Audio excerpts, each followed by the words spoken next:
What up, big head boy? What's going on with you, boy? Nothing, man.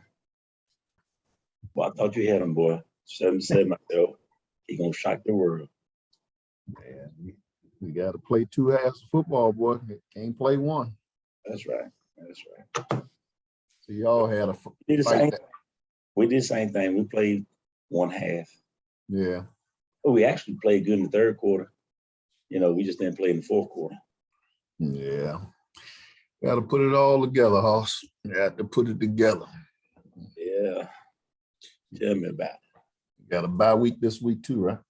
Yeah. Yeah, much needed for us, boy. Yeah, us too, man. Yeah, we needed it.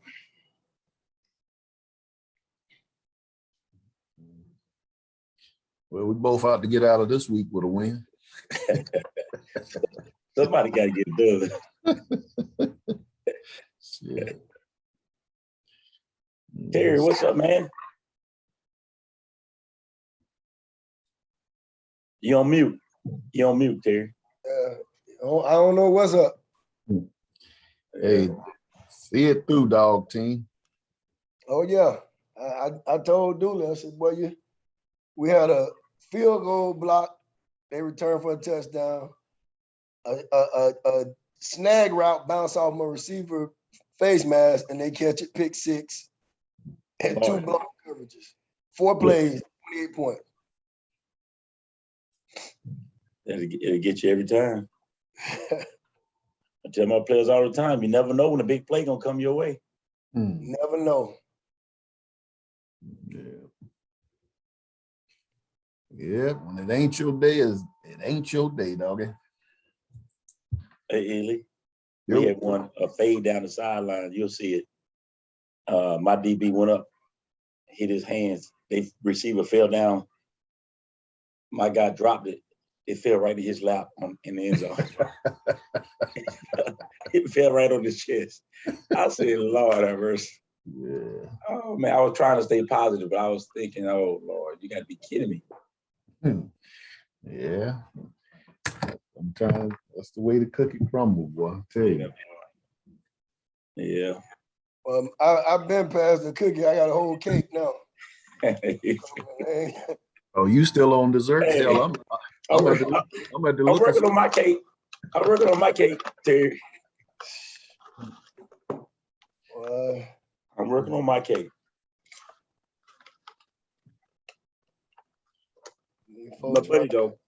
My buddy Ely, he gonna let me out of this thing.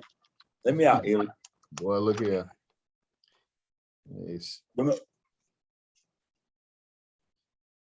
Yeah. What are friends for, man? hey, show me what friends are for. Help a brother out, man.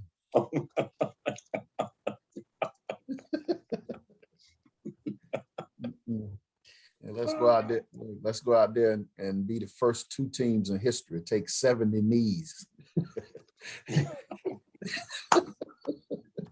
Run the clock out, shake hands. Right. Hey, we both walk out that field and be fired. No shit. Imagine City Classic fans.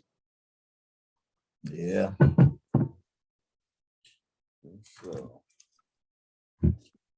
Yeah.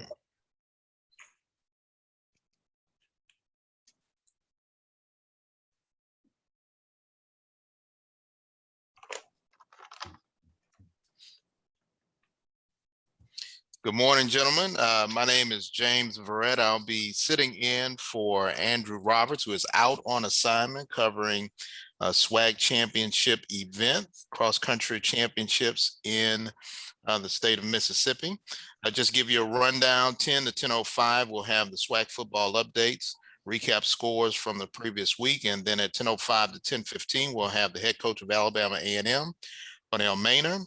Then we'll go on to Alabama State's head coach, Donald Hill-Ely, then to Alcorn State, Fred McNair, then to Bethune Cookman, Terry Sims, then to Florida A&M, Willie Simmons, Grambling State head coach, Broderick Fobs, Doc Gamble, the head coach of Arkansas Pine Bluff, Mississippi Valley State University head coach, Vincent Dancy, Eric Dooley of Prairie View A&M University, head coach for Southern University, Jason Rollins, Head coach for Texas Southern, Clarence McKinney, and head coach for Jackson State, Coach Prime Deion Sanders.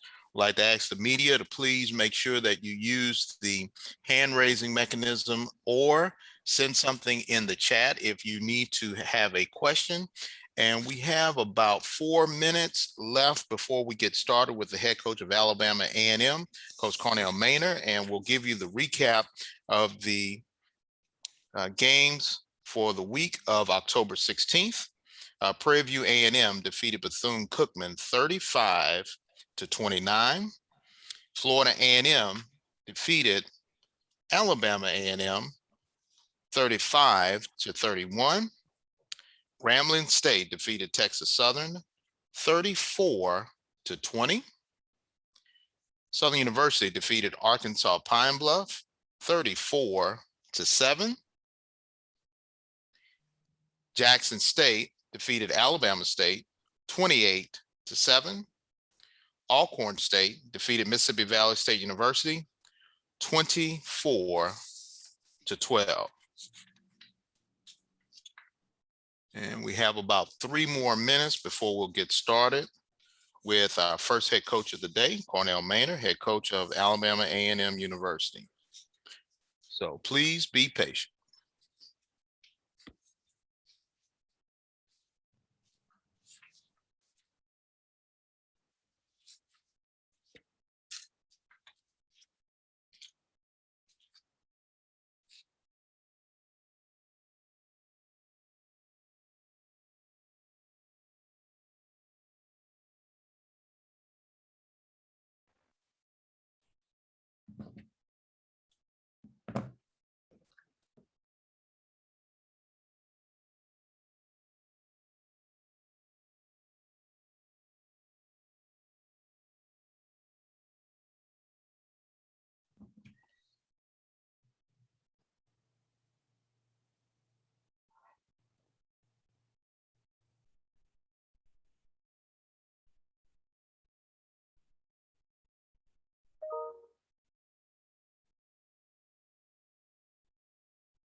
Have about 1 minute remaining before we begin with our first head coach of the day, head coach for Alabama A&M Bulldogs, Cornell Maynor. Just a reminder to all the media, my name is James Varetta. I am sitting in for Andrew Roberts, who is out on assignment covering the SWAC cross-country championships. If you have a question, please use either the hand raising on the Zoom, or you can send something through the chat. And we are less than a minute away from our first head coach of the day, head coach Cornell Maynor of Alabama A&M. And stand by.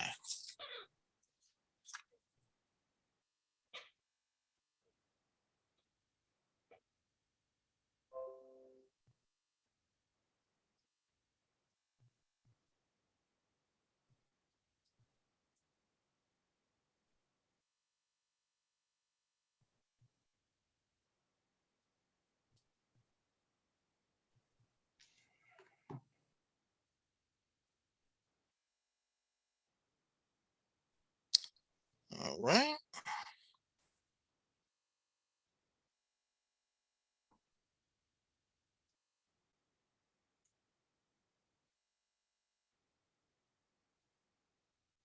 All right, it is 10:05, and we are ready to begin with our first head coach of the day, head coach of Alabama A&M, head coach Cornell Maynor. And this past week, they fell to Florida A&M 35-31. They stand at 3-3, 1-3 in conference play. This week is an off week for Coach Maynor. Coach Maynor, if you could give us a recap of your game and your plans for the off week for your team. Okay. Recap of the game. We played FAMU here at home. And we knew they had a good football team. Coach Simmons always do a great job.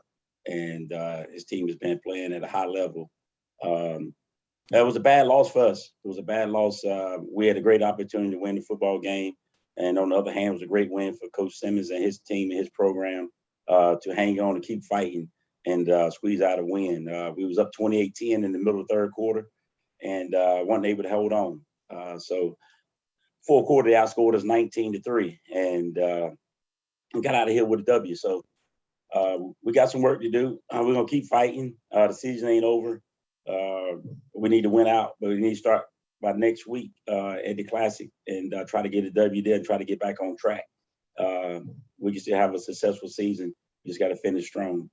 Open week, we're going to practice probably 3 days, give them 3 days off and go back to the drawing boards and self-scout a little bit, see what we're doing, try to get better in that area and try to get some guys healed up, get them in the training room and get back healthy for the stretch run of the last 4 games. All right, we'll open it up for questions. If you do have a question, please use the hand raising mechanism on your Zoom. Do we have any questions for the head coach for Alabama A&M, Coach Cornell Maynard?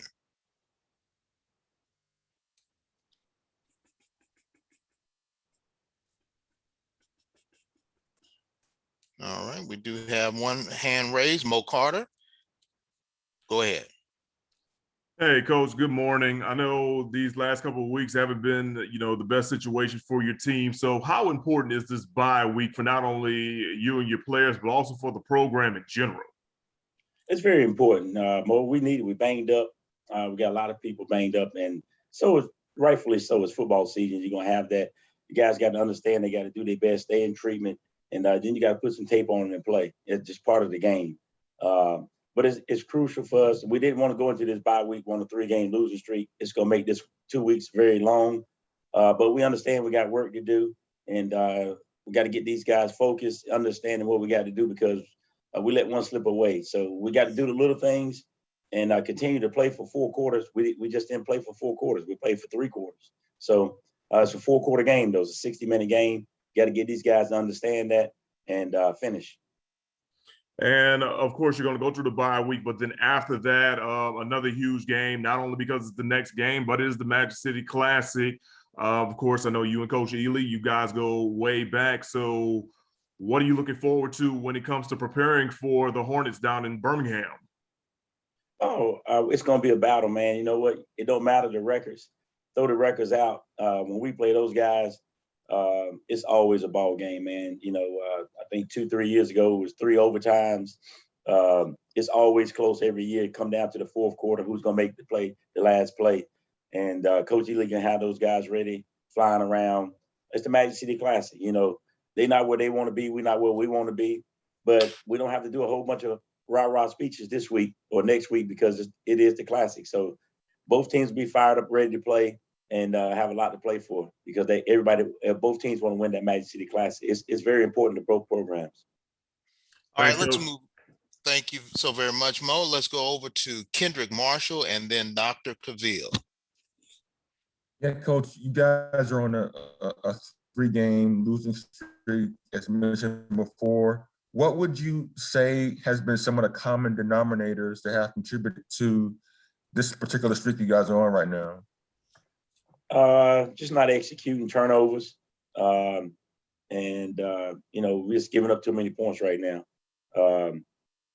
And so we got to get it cleaned up. We had an excellent chance. We was in great position this past weekend to win the football game, and we didn't finish. So we got to execute down the stretch, continue doing the things we was doing to get us that lead on defense, offense, and special teams, and finish the game out. So we just got to finish. We know what to do. We know how to get leads. We got to hang on to them, though. We got to finish people off. All right, thanks. Dr. Cavill? Yes, Coach Maynard, I want to follow up a little bit in terms of the execution side on both sides of the ball. Go in 2 weeks to prepare in terms of the Magic City Classic. We know what that is like and how important it is for both teams to win that game, particularly coming off tough for both teams. Talk a little bit more about what you want to do with your team over the next 2 weeks so they can continue to matriculate and get in ways. Doc, we close, man. We're real close.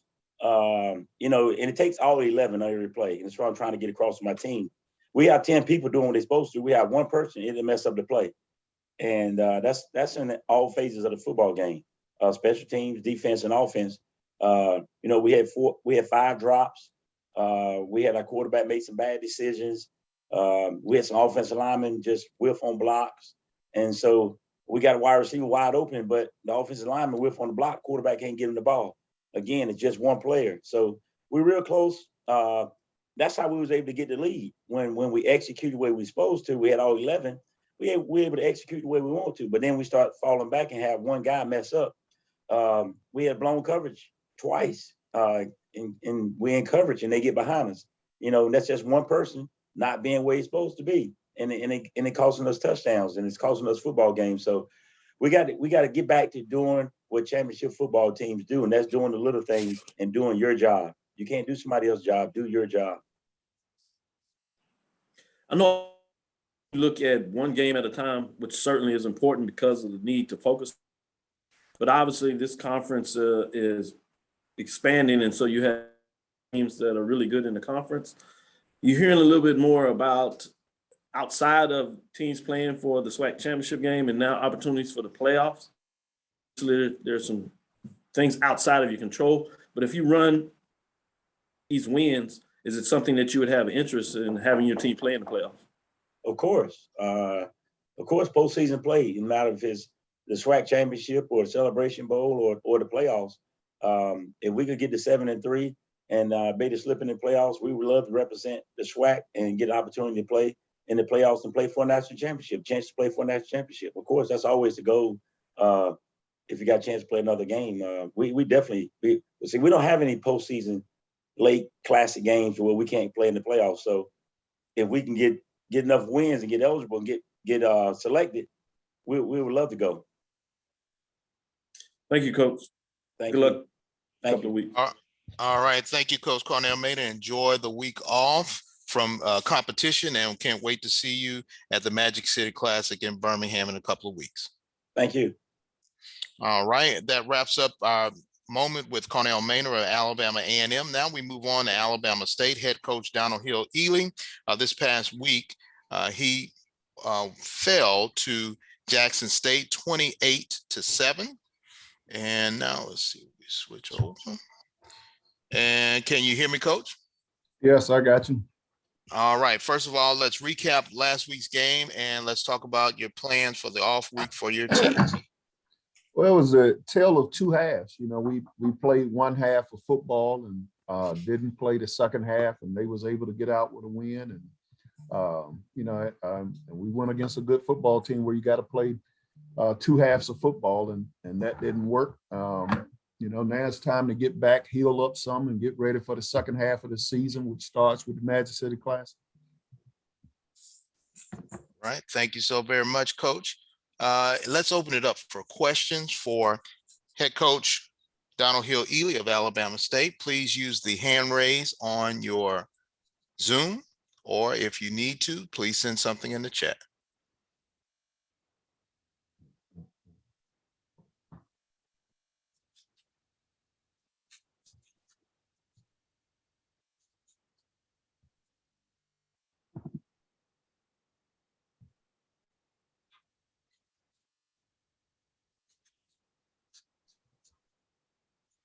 Coach, could you talk about the atmosphere at that game? How electric was it in Jackson, Mississippi that weekend? This is, I guess, my second time going down to the play Jackson for the homecoming, and you just talk about a matter of 2 years. You go from a crowd of about 27,000 to a crowd of right at 56,000. So it's no doubt about it. It was a electrifying atmosphere for Black college football. Perfect game day, perfect weather. And it was a good atmosphere to go in to play. Just wish we would have played better for 2 halves. If you have questions for head coach Donald Hill-Ely of Alabama State, please use the hand raising mechanism on your Zoom.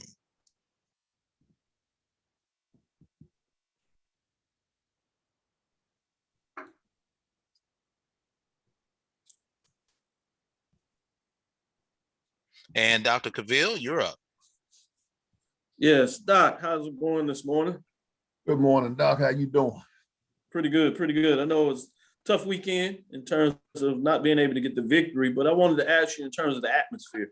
Obviously playing the Magic City Classic in a couple of weeks, which provides a great crowd.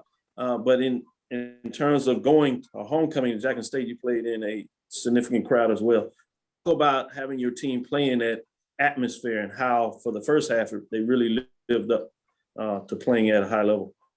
Well, again, that's what these, old HBCU rivals bring. I mean, those kind of major crowds, and just to be able to have a HBCU event of that magnitude, I think our game had more fans than Alabama game or one of the games that they rated it. So to be able to bring the interest back into our game and to have it nationally broadcast, it gave us an opportunity as a program and as a conference to really promote our brand. And I thought it was a great day for it.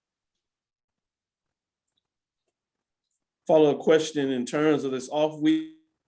I know you want to get back and get some things done, but how much in terms of the injury is this a good time in terms of getting some more time before the class? We get an opportunity to get major key guys back, 3 offensive linemen that's been down, quarterback that's been out.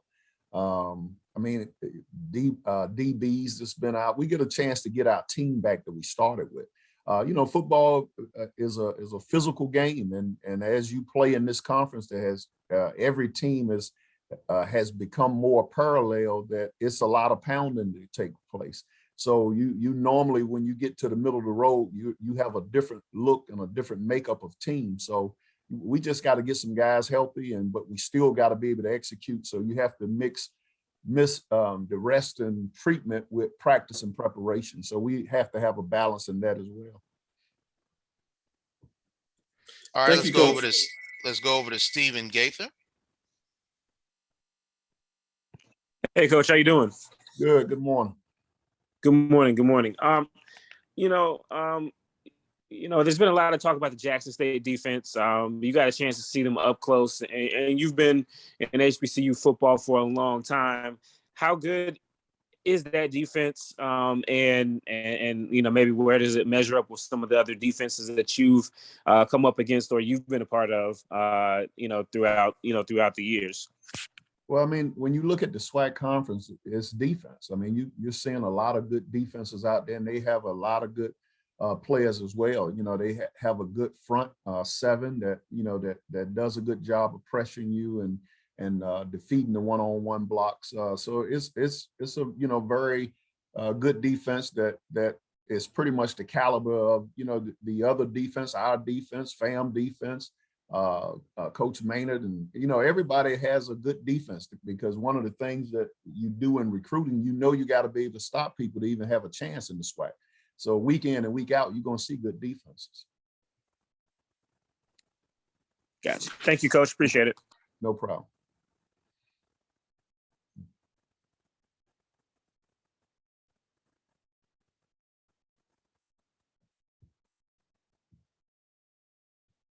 We have a few more minutes with the head coach of Alabama State, head coach Donald Hill-Ely. If you have a question, please use the hand raising mechanism on your Zoom.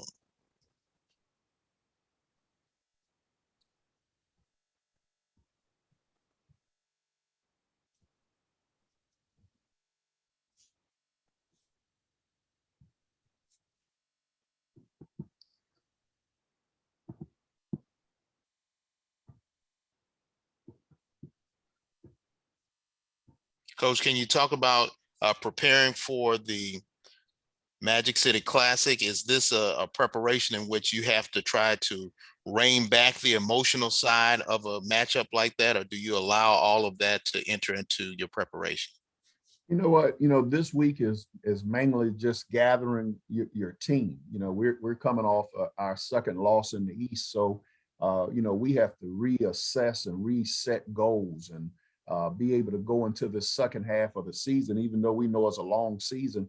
But we have to now bring the team back together and work on the dynamics of everything that builds centers around unity on a team. And then next week, we'll really start focusing on the Magic City Classic and whatever energy, momentum, or excitement that brings to give them motivation to go out and play.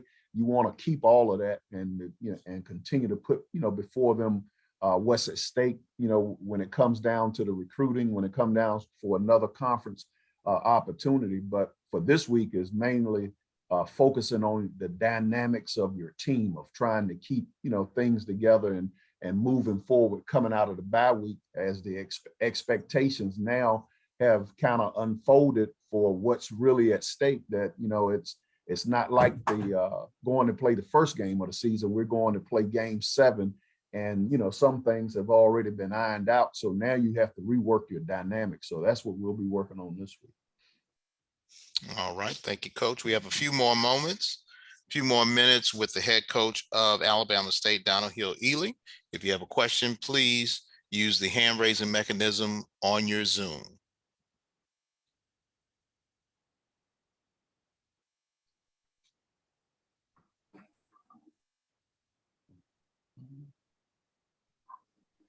And we do have a person up. Carl Williams, you're up.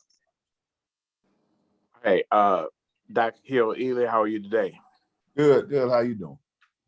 Good. Do you take anything from the fact that this team that you played last week handled Alabama A&M and beat them quite more significantly than they beat you? Do you take anything from that in terms of comparing your team to what is going to be your next opponent in a couple of weeks? No, you can't. Week in and week out, you have different outcomes for teams. The bottom line, is either a L or is a W. It's not really about that point spread. I mean, you can check it week in and week out. Those things tend to change. It was 2 good football teams that played the week before.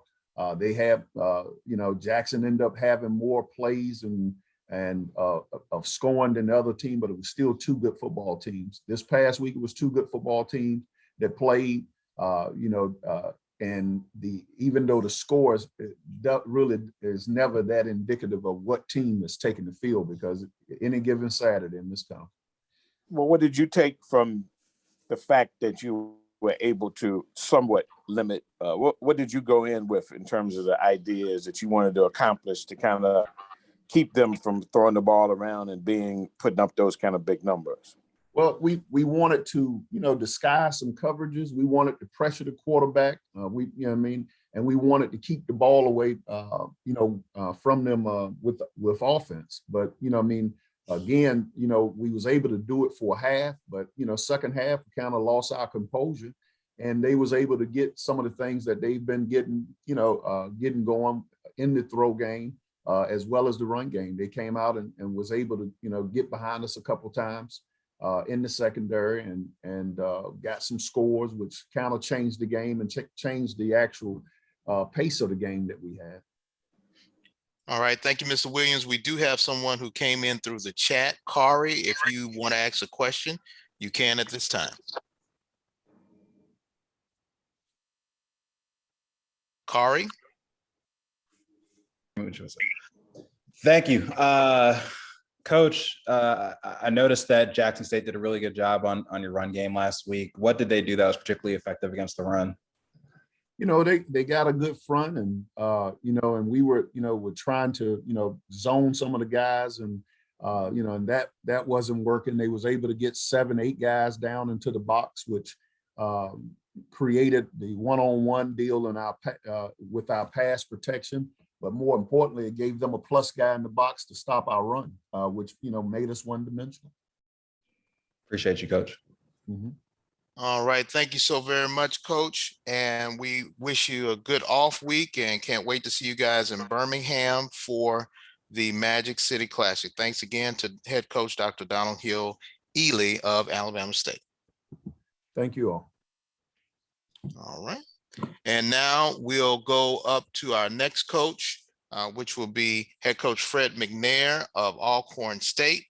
This past week, they were winners 24-12 over the Delta Devils, and they kept them out of the end zone. And let's see if we can get Coach up. Coach, are you here?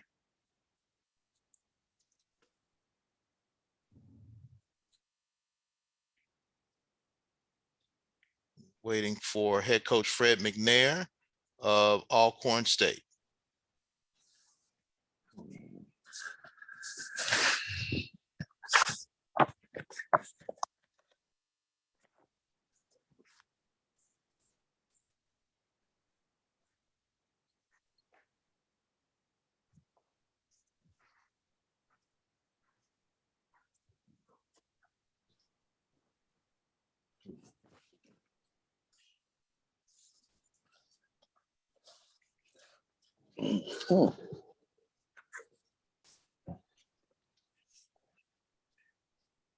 This week, Alcorn State will be on the road taking on Texas Southern. That is a 7 p.m. Central start time. The game will also be on regionally on AT&T Sportsnet. We're waiting for the arrival of head coach Fred McNair with Alcorn State University. They defeated Mississippi Valley State University 24-12, held the Delta Devils out of the end zone, held them to 4 field goals.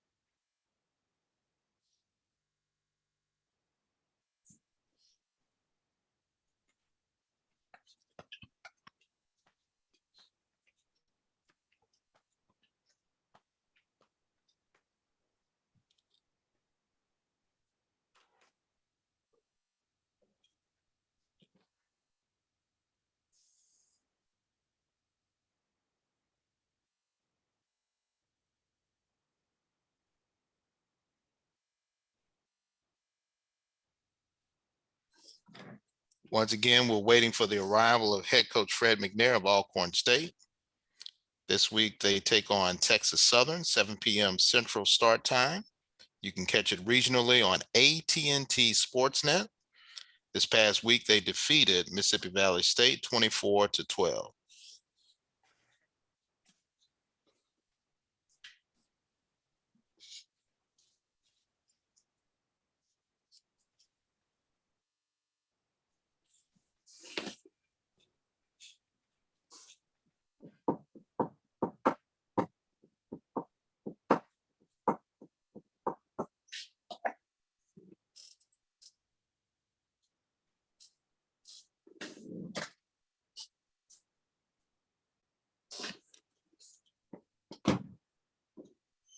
No prayers from me.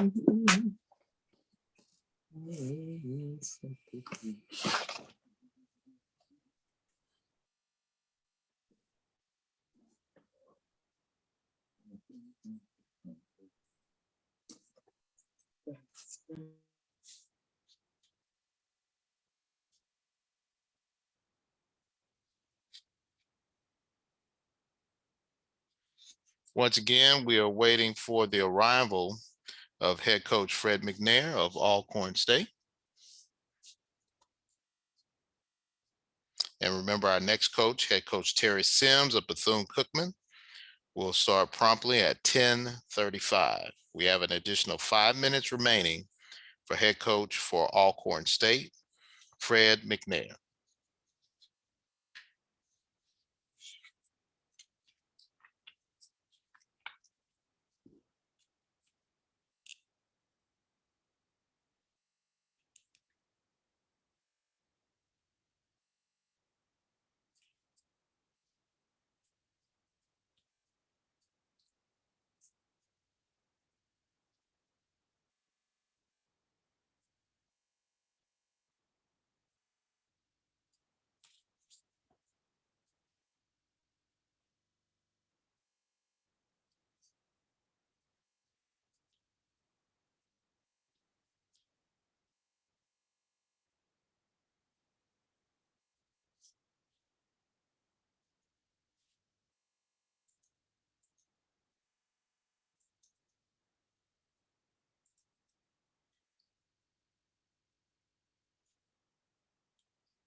Once again, we have about 4 minutes left on the time allotted for head coach Fred McNair of Alcorn State. After that, at 10:35, we'll begin with the head coach of Bethune-Cookman, Terry Sims, followed by Willie Simmons of Florida A&M, Broderick Fobs of Grambling State, Doc Gamble of Arkansas Pine Bluff, Vincent Dancy of Mississippi Valley State University, Eric Dooley of Prairie View A&M University, Jason Rollins of Southern University, Clarence McKinney of Texas Southern, and head coach prime Deion Sanders of Jackson State.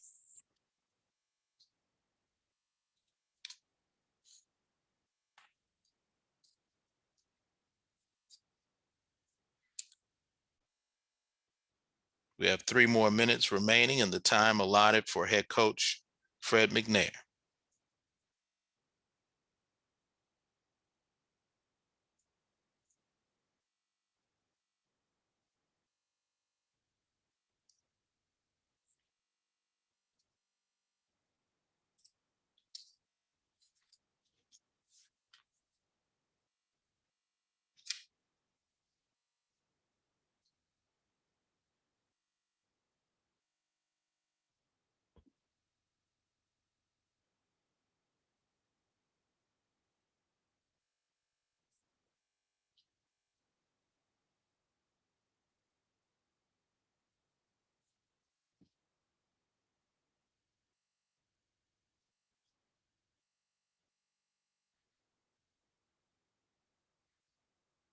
We have 2 minutes remaining for the time allotted for head coach Fred McNair of Alcorn State University.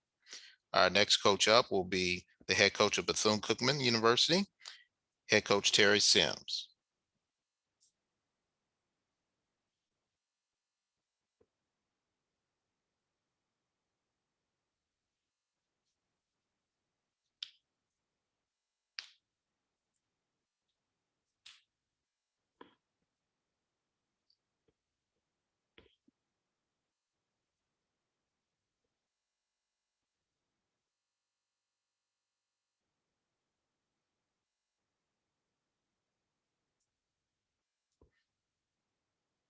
And we do have a question, even though the coach is not there. Mr. Hill.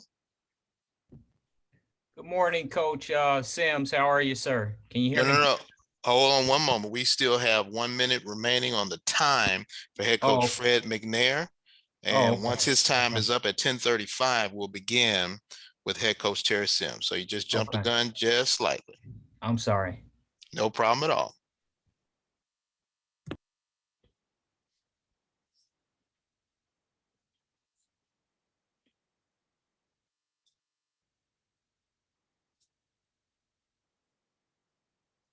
We have less than a minute remaining on the time for head coach Fred McNair of Alcorn State University. Members of the media, if you do need to reach out and try to get some more additional information about the Alcorn State Braves or head coach Fred McNair, please reach out to the university athletic department, and they will most likely be happy to oblige you to get you in touch with head coach Fred McNair.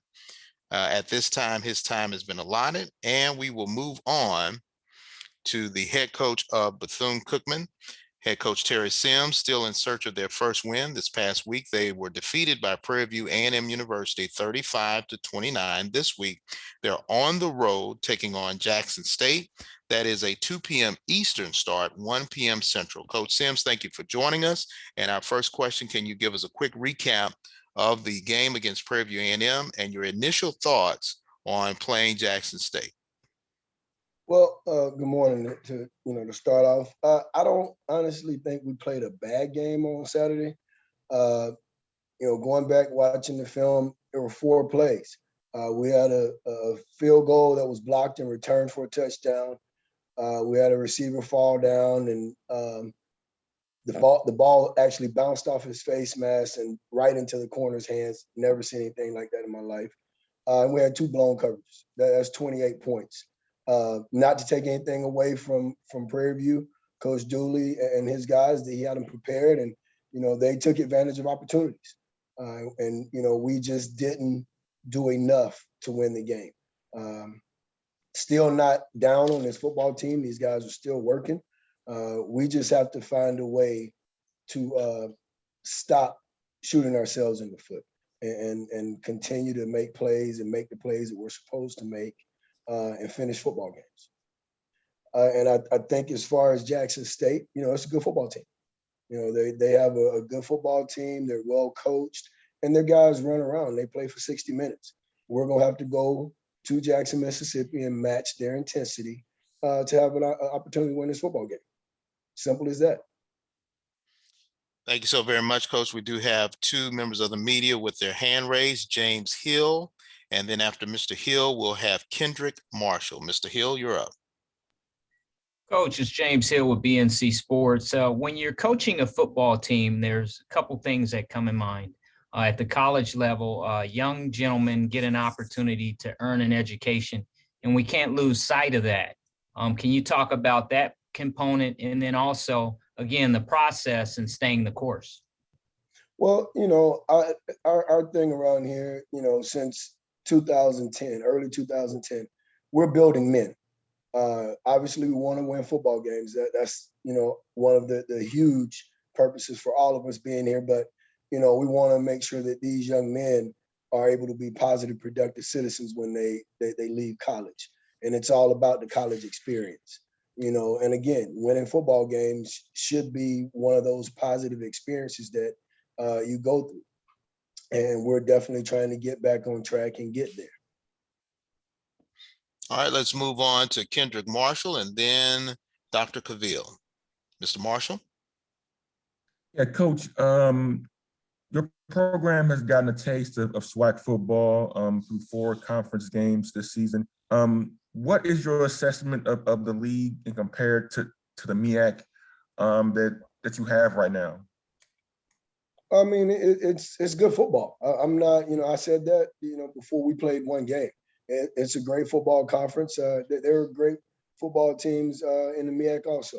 I think it's all good football, hard-nosed football. I think all the athletes on all these teams, it's a parallel now. You have good players, good coaches on all these teams. And all these programs are well prepared. They're well equipped.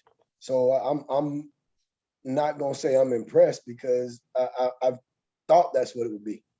It's not a shock, I should say. I'm not surprised that we're running into good football teams. Not my first time dealing with the SWAC. I had 5 years in the SWAC early in my career. Still know a lot of the coaches in this league, and they do a great job. So it's nothing surprising about it. We knew what we were getting into, and by no stretch of the imagination would I think that we would come in and wouldn't have to play great football to win these games. As a follow-up, are you surprised that you guys haven't been able to get off to a better start in the league than you hoped for? Yes, I am. I am surprised because we're not to take anything from anyone. I say that every week, but we're beating us before we can allow anyone else to beat us. One game it may be penalties, the next game it may be, we're just not making the plays at one position or another that we need to. So we have to get back to being us and playing football the way we play it. And I am surprised that we're not in a better position, but we're here now. It's something, unfamiliar territory. I've never been 0-7 at anything, but it's time to, not worry about that. That's in the past. And we have to push forward and continue to do what we're doing and keep working hard and wait for one of these things to pop. All right, thanks.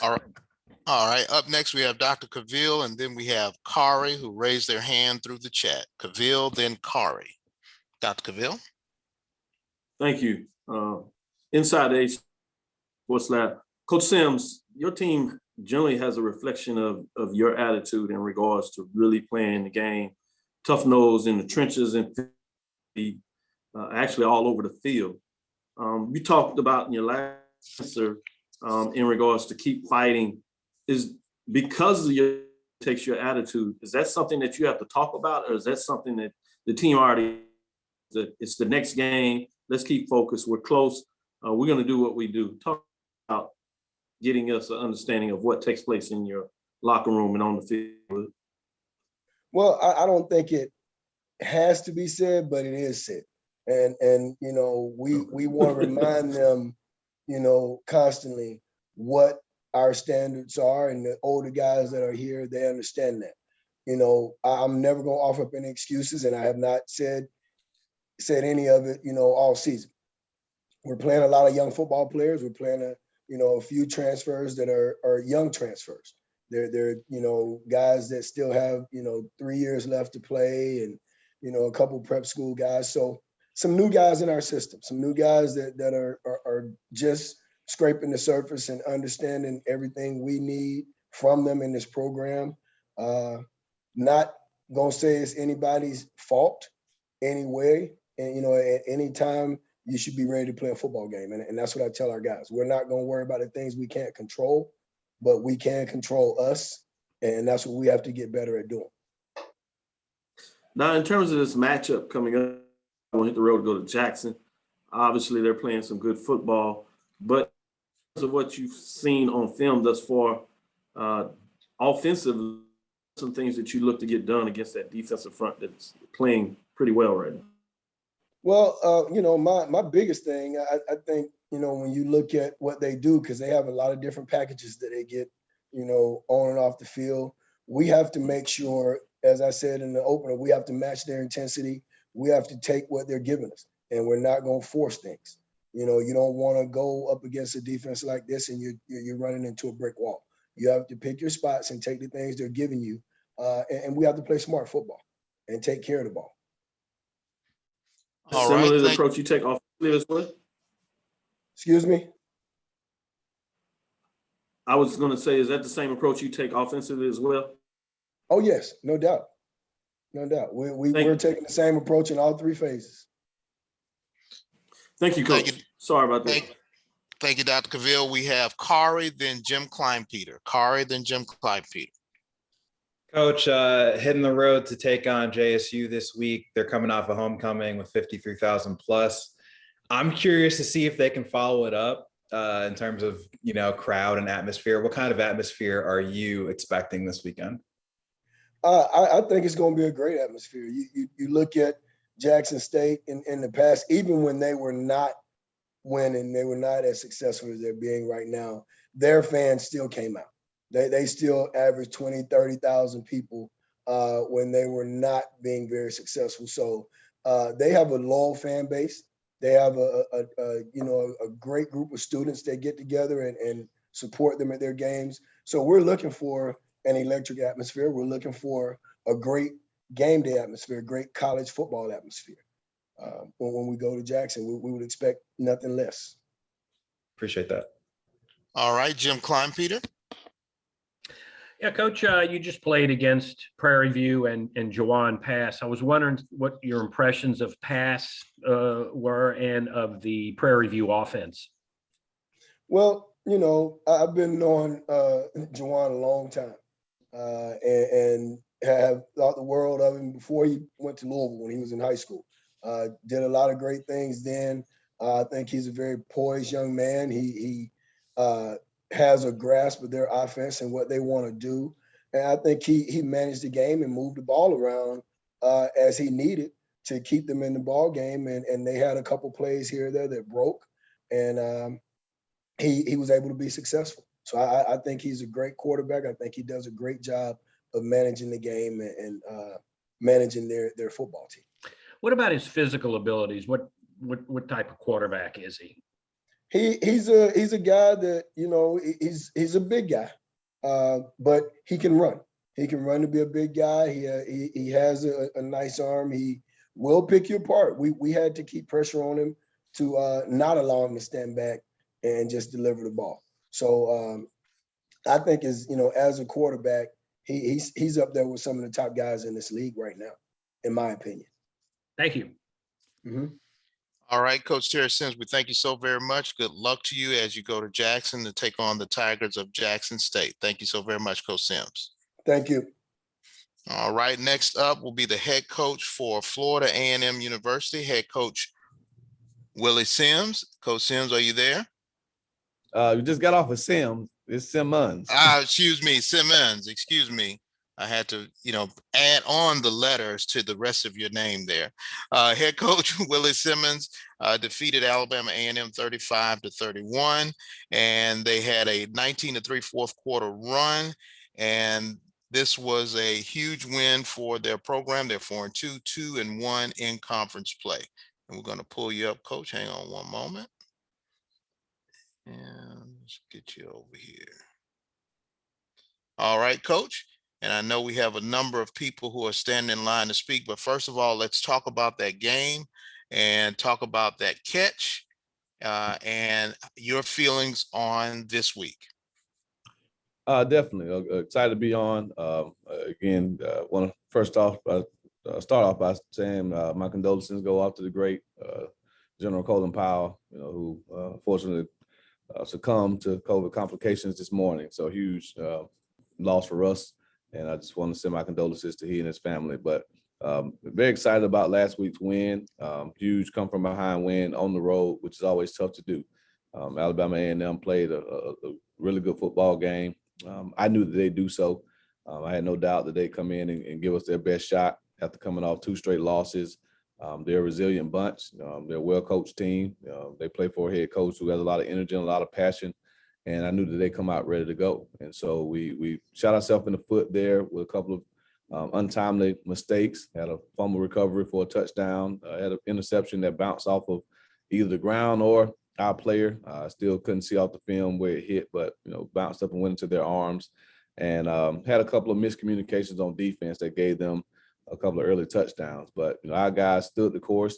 They were resilient. They never doubted that as long as there was time on the clock that we'd have a chance. And I think that's the mark of a championship caliber football team, that we can overcome adversity. And we faced our fair share this past weekend in the form of travel, hotels, meals, and even during the game. So very excited about this group, how we came together and overcame and won together. So a great win, puts us at 4-2, 2-1 in conference play, keeps our postseason hopes and aspirations alive. And it gives us our first road win in the conference, which is something that we need moving forward. We want to play one more game here at Brad Memorial Stadium. So out of the next 5, 4 of them will be outside the confines of our home. So in order to win in this league, you got to win on the road. But another tough challenge this week against a Mississippi State team that's playing spirited football. Tough, hard-nosed team. It'll be in Mississippi. It's not an easy place to get to, nor is it an easy place to play. So we'll have to be ready to play. We'll get their best shot, their A game. So we'll have to prepare to mentally and physically be ready to take on the challenge. But excited about the opportunity and excited about this group that I'm able to lead every day. All right, we do have a number of members of the media who are ready to ask questions. We will begin with James Hill and then move on to Kendrick Marshall. In waiting, we'll have Dr. Cavill and Mr. Gaither. First up, James Hill. Good morning, Coach. Good morning, James. Can you talk about the impressions and your takeaways from your last game this weekend, and then move forward into Mississippi Valley, as you say, just continuing the process in the SWAC each Saturday? Yeah, the biggest takeaway was just this group showed what type of character we have. We challenged them before the game, and I challenged them at halftime. My halftime speech was simple. We have 30 minutes to show who we are, what type of team we are. And those guys did that. They came together again. You didn't see heads down on the sideline. You didn't hear negativity coming from the guys. When we fumbled the ball and they scored, the defense didn't say negative things. When we threw the interception, when we gave up a defensive touchdown, which is rare these days, we didn't fall apart. We stayed together, and that was the biggest takeaway from this group. So we're a close-knit team, and my goal at the beginning of the season was to develop the closest team in America. And we're getting close to that. So that was what I was most proud of this past week. All right, let's move on to Kendrick Marshall. Kendrick Marshall, you're up. Coach, I asked Coach Sims this question earlier. Coming over from the MEAC, I know there's different styles of play, dealing with different atmospheres and different cultures. Going through the conference in the SWAC as you have now these last couple of weeks, what is your assessment of this version of the SWAC compared to the MEAC? Well, obviously I spent 6 years in the SWAC, so I'm all familiar with the atmosphere, the environment, the game day, the game day feel. And I think it's the same. There's a lot of excitement in the league now, and rightfully so. You have great competition, a balanced league, I think top to bottom. My good buddy Terry, I was just looking at their scores earlier. They're probably 20 points away from being right here in the thick of this thing. And they lost a lot of one possession ball games. And so, you can look at the records and say that Jackson or Prairie View, are light years ahead of other teams in the conference. Well, that's not the case. Every week you got to play. And that's the mark of a good, strong conference, where every week you have to bring your A game. So I'm excited about the direction of the league. I'm excited about the coaches that are in the league. I think we have very, very talented players. And, we know we have to come to play every week. And this week against Mississippi Valley State will be no different. Thanks, Coach. Next up, Dr. Cavill, and then Stephen Gaither. Dr. Cavill. Coach Simmons, how you doing? I'm doing well, Doc. Good to see you. Always a pleasure. I know you've been in this before, even as a head coach, but sometimes when you come back, you still get a little bit of those pledging hours. So we get you with your name sometimes. No problem. With that, no problem. With that, I did want to ask in terms of that matchup that you had this past week, a classic matchup in terms of both ways, big plays on both sides. Talking about the emotion that you go through as a coach on the sideline of not getting too high or too low, so your players have that same attitude that you speak about, that they play in the game. Yeah, football is an emotional sport. It's a 60-minute battle. It's a roller coaster. You're going to have those ebbs and flows throughout the game. It's a game of momentum. They caught some early momentum there in the third quarter and made some plays. And we, had to stay the course, right? And that's the beauty of football. I talked to the team, in pregame. I think football, boxing, MMA are probably the three most violent sports that you can watch. The difference in those two sports, MMA and boxing, is that it's scheduled for 3 rounds of MMA or 12 rounds of boxing. It doesn't have to go that long, right? You knock somebody out in the first round, fight's over. They don't give that person smelling salt and wake them up and say, hey, you got to keep going. You got 12 more rounds to go, 11 more rounds to go in boxing. We were all mad back in the day that Mike Tyson was making us waste our money, right? He was knocking people out in the first round. Well, the beauty of football is it's going to go 4 quarters. No matter what happens early, no matter how hard you get hit on the first drive of the game, the first quarter, you have to finish the game and play a whole 60-minute 4-quarter football game. So the good thing for us is we got down early. They had us on the ropes. They gave us some body shots. They may have even knocked us down. We were down 18 points, but we were able to get up knowing that we had more football to play, more time on the clock, and we stayed, together. We didn't break, we didn't fold, and the team that survived the emotional highs and lows of the game was the team that was able to come out victorious. So I'm just excited that this team has really bought into that message of every play for a 60-minute football game. If you continue to believe and fight, and for us, believe in our 7 Fs, that you'll have success in the end. And I think Saturday's game was a perfect example of that. One follow-up question as we move on. Dr. Cavill, we're going to have to put you on hold. We got one other member of the media, Stephen Gaither, and we're going to have to move on. Stephen Gaither, your question. Coach Simmons, how you doing this morning? Hey, Stephen. Hey, question for you. The beginning of the season, McKay came out, was your starter.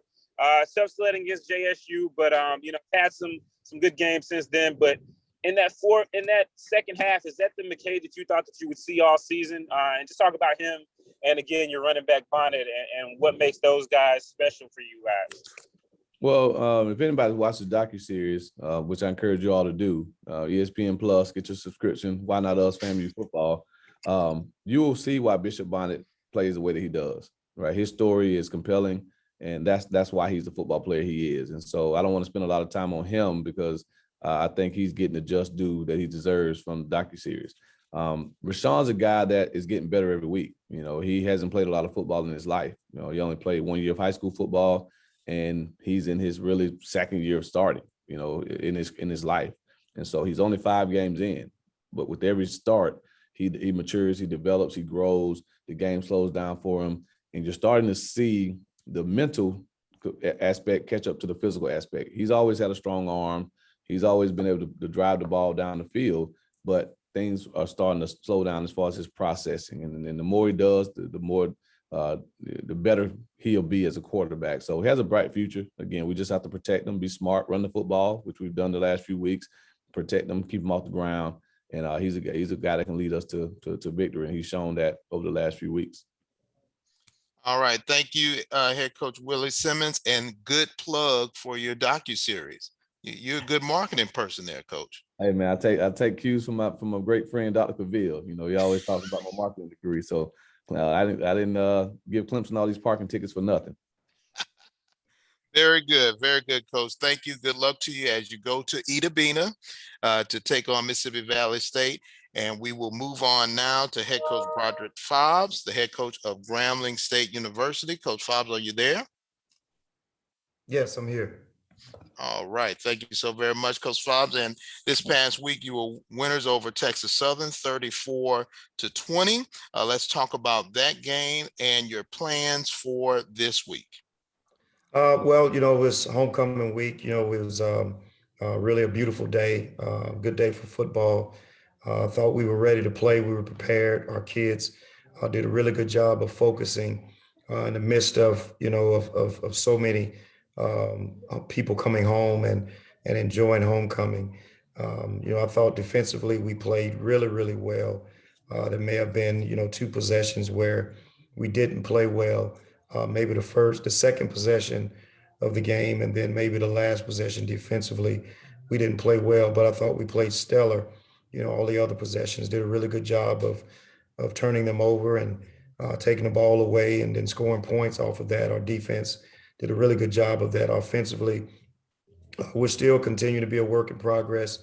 I thought in spots, you know, we did some really good things, made some plays, you know, but we're still a work in progress and got to continue to work in order to develop and to grow offensively. So very, very pleased to get the victory. Very, very pleased, you know, to score, you know, the number of points we scored, but also to play really good defense. And then also to play really well in the kicking game as well, because we blocked the punt, but then also had an opportunity to pick it up and score, but it really put us in position, you know, to score, you know, another time. So very, very pleased with our performance, and very, very pleased, you know, to be able to go into an open week, you know, to rest a little bit. Thank you so very much, Coach. We'll open it up to the members of the media. We have Ethan Sands first, James Hill second, and Dr. Cavill third. Ethan Sands, you're up.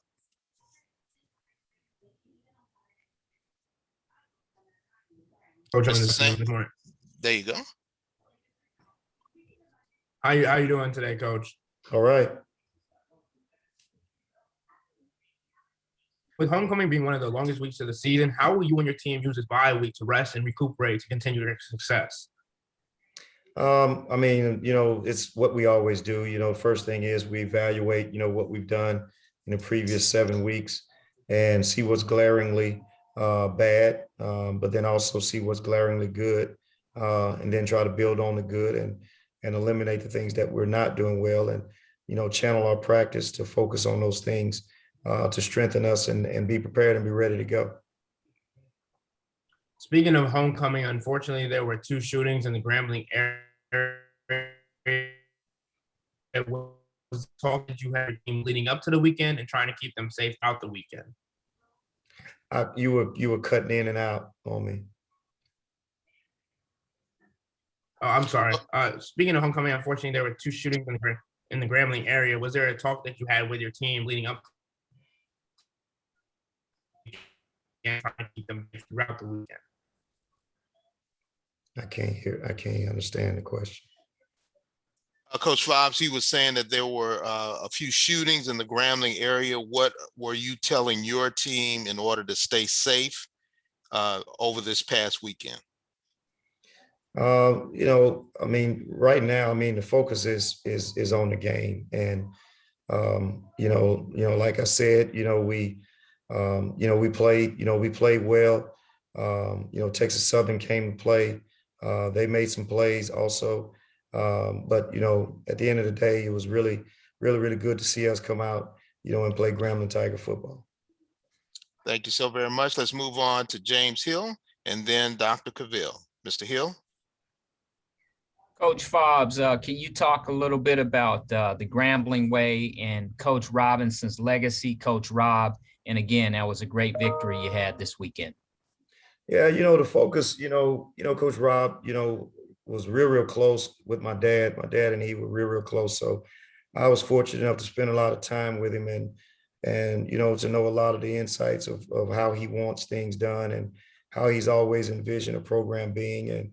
And really for us, of course, winning football games is the most important thing. But what equally is as important is development and developing of young people and making sure that we put out positive people and to do things the right way. There's a way that we're supposed to do things, and that's just the way that we've always been taught, how to do them. We don't cut corners. We don't do little things to try to hurt anyone else. Our focus is to just do what we're supposed to do, and that way we can sleep at night, knowing we've done a really good job of doing things down this way. Thank you, Coach. Have a great bye week. Thank you. All right, Dr. Cavill, and then Jim Klein Peter. Coach Fob, I wanted to revisit what you spoke about in terms of how well is playing specifically against Texas Southern. What were some of the things that you were able to specifically to Texas Southern that was just coming off playing really the last couple of weeks? Well, Texas Southern has a really good plan. And, I think Coach McKinney and they do a really good job offensively. They got a couple of really good wideouts that makes a lot of plays for them. And then I think, they're one of the better offensive lines that we've seen this season. So they were pretty good, but I thought defensively we did a really good job of covering and being where we're supposed to be. And then our man coverage as well as our zone coverage. We didn't get to the quarterback as much as we normally do, but we did do a really good job of making him uncomfortable. But then also disguising coverages and mixing in coverages in order to make sure that we're effective. So I thought that had a lot to do with our success. I'm pretty sure, Coach McKinney would say that, there were a lot of turnovers that were given to us, and we took some away. And then there was some that, the ball just kind of slipped out of guys' hands and we scooped it and scored. So, but, I don't take anything away from our defense. Our defense plays stellar. And, they've done a really good job of turning people over in the 7 years, 8 years now, that we've been here. So we practice it, we work it every day. And what you work and what you do well ends up showing up on Saturday. Thank you, Coach. All right. Mr. Klein Peter, I think you may have, if you have a question, go ahead. My question was answered. Thanks very much. All right. Thank you so very much. We have less than a minute left with Coach Fob of Grambling State University.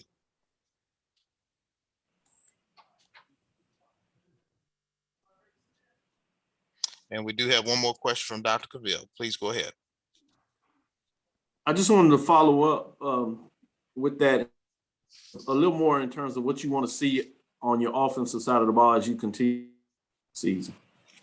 Yeah, we're dwarfing into something different. I believe in being a physical football team, but playing fast and up tempo and being explosive. And we have to grow that and build that. Just like we've done before. When we first got here in 2014, we had to build it and we became what we wanted to be. So that's no different now. We kind of had a pause in things. And, and with that pause and with the changes, comes new blood. So for us, we're in the process of growing and building that. Of course, we're not pleased where we are, but we are making progress. And as a football coach, who's a teacher by trade and by nature, that's really all you can ask for is to continue to grow, continue to develop, and continue to get better. All right. Thank you so very much. All right. Thank you. Broderick Fobs, the head coach of Grambling State. Enjoy your off week. and have a great day. Next up, we will have Doc Campbell of Arkansas Pine Bluff. They were defeated by Southern University 34-7. This week, they go on the road to the University of Arkansas. That is an 11 a.m. start Central Time, noon Eastern, and you can catch that game on the SEC network. Coach Gamble, are you there? Yes. Can you hear me? Yes, we can. All right, Coach, let's talk about your loss to Southern University and your initial thoughts on your upcoming game against the University of Arkansas. Southern played well. We didn't. We had 5 turnovers, and they capitalized off our turnovers. You know, we had 2 turnovers, 2 interceptions right away. Very uncharacteristic of us. You know, we moved the ball. We still struggled a little bit in the gold zone. Well, in our area, you guys where it was red zone, getting down there and tight, not coming away with any points. They did a good job. We honed in on some things that we need to be better on, and we did that. And then we gave up some other things that we're usually good at. You know, we stifled them in their pass game. You know, and they got a good quarterback. I like their quarterback. He's a very accurate guy. But we didn't get to him a lot, but we didn't give up the big pass. And so that was encouraging. But then as we shut that down, you know, they were able to run it. And I think their running back had a career day against us. So, you know, we're showing up some things in one area, and then things bust away at the seams in another. So it was a good job by them. I thought they had a good scheme, and they did it well, offensively scheming us up. Defensively, offensively, we just shot ourselves in the foot, and some of it's due to them. But 5 turnovers is going to be tough to beat anybody. So, and that was big difference in the game there. We got to get back to playing complementary football, and we're not doing that right now. But so we're working at it. This week coming up, got Arkansas, you know, good football team. They're much improved than what they've been in the past. You know, they're much better than what they were when we signed the contract. I can tell you that. So right now, you know, for us is we're going to compare. We really got to take care of ourselves first, you know, before we even move on and start talking about those guys. But have taken a look at them. We're diving into it right now. But they're a good football team. They're well coached, and they play tough. All right, we do have some questions from the media who have joined us. James Hill is first, and then Perry Daniels. James Hill, you're up. Doc, it's James Hill with BNC Sports. When you look at going in to play the Arkansas Razorbacks, talk a little bit about showcasing the HBCU experience, the SWAC brand, and playing on a big stage. And again, the Southeastern Conference, and a lot of eyeballs get to see you guys play this week. Well, it is a historical game. It's going to, you know, for us an in-state game, you know, and for us is we're looking forward to it, you know. But like I said before, we got to take care of ourselves so that we can go represent the right way, you know, and play the brand of football that I know we're capable of playing. You know, we haven't done that here in the last couple of weeks, so. But we gotta get ourselves back right so we can go up here and play this team. You know, for us to, you know, we're going to play against a, you know, SEC opponent, but for our guys and all of us, we can't get caught up in playing the letters. And what do you mean by playing the letters is SEC. You know, we got to go play against the guys that's in there in those helmets, and those are the guys who we got to go get prepared for and go play. Thank you, sir. All right, Perry Daniels, then Dr. Cavill. Perry Daniels, you're up.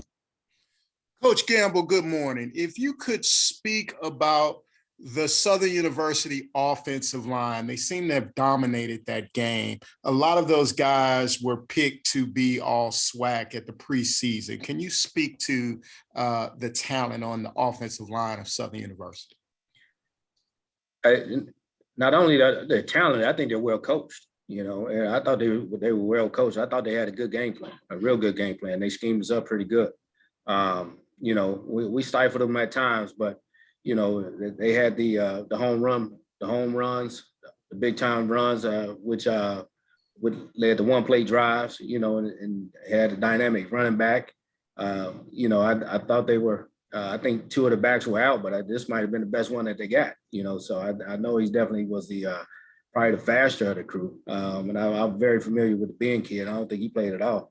I don't know if he made the trip or not, but the guy that they had is pretty doggone good. And he's a freshman. So, but up front, those guys are pretty good. They're real good. They're real good, and they do a good job. Like I said, we stopped the run. I mean, stopped the pass, but we weren't able to touch the quarterback like we're used to doing. But even when doing that, we kind of made them one-dimensional, and with the guys they have up front, they did a good job with those. Those guys do a good job. And Coach, let me ask you, it doesn't seem like your team has played with the same type of desire since the Alcorn game. What is it going to take to get them back to that level of competition? Well, and this is the honest truth, is now we all going through injuries, every team. We're not able to overcome our injuries. We went to the game, we had our three best linemen, three of our better linemen were out. One of our top corners out, safety hurt. So we're plugging and playing with new guys, and we got to get those guys up to speed. And, nobody cares about, they're not going to stop play just because you don't have your good guys ready to go, and they're out. So we're battling through some injuries and things like that. So across the board, and really it kind of crossed my mind, what are we really doing throughout the week just to get our guys to game day. We're having what is it, Murphy's Law? What can go wrong is going wrong. As far as us when it comes to the injuries, and I'm talking about injuries on Tuesday, Wednesday, and Thursday. When you're just trying to we got to be able to get the game day. I can tell you that right now. Thanks, Coach. All right, thank you. All right, Dr. Cavill. Yes, Coach Campbell, one philosophy or theoretical question in terms of playing a non-conference game this far into the season where you're usually playing your conference game. I know Prairie playing a similar type of game late in the season, and every once in a while this happens. Is there concerns or work in terms of playing a non-conference game this late in the season? Yeah, for me, two things. You want to play them early. You want to play them in September. And I always said that you don't want to play back-to-back pay games. That can be demoralizing as well. But you definitely don't want to, you try not to want to do it in the midst of conference play, in the middle of conference play. Because, right now my mind is on how we're going to win a conference game. Now we got to take a step back and go play a non-conference game. And now you're worried about how much do you play your guys. You would love to have another bye week to get guys back healthy. But, so those are things, philosophy wise, I would rather play them early on. You play them in September, and then you don't play them in back-to-back weeks.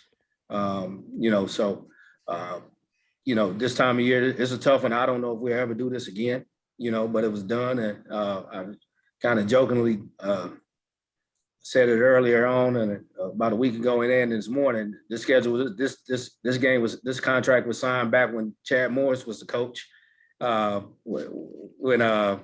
But this team here is taking on the personality of the head guy, and he's an offensive line guy. So they offensive line guys think a lot different than a skill coach. So so that it's gonna, we got to show up and play, and we're gonna play better. I tell you that. Time and your frankness on the answer. Good luck. All right, thank you.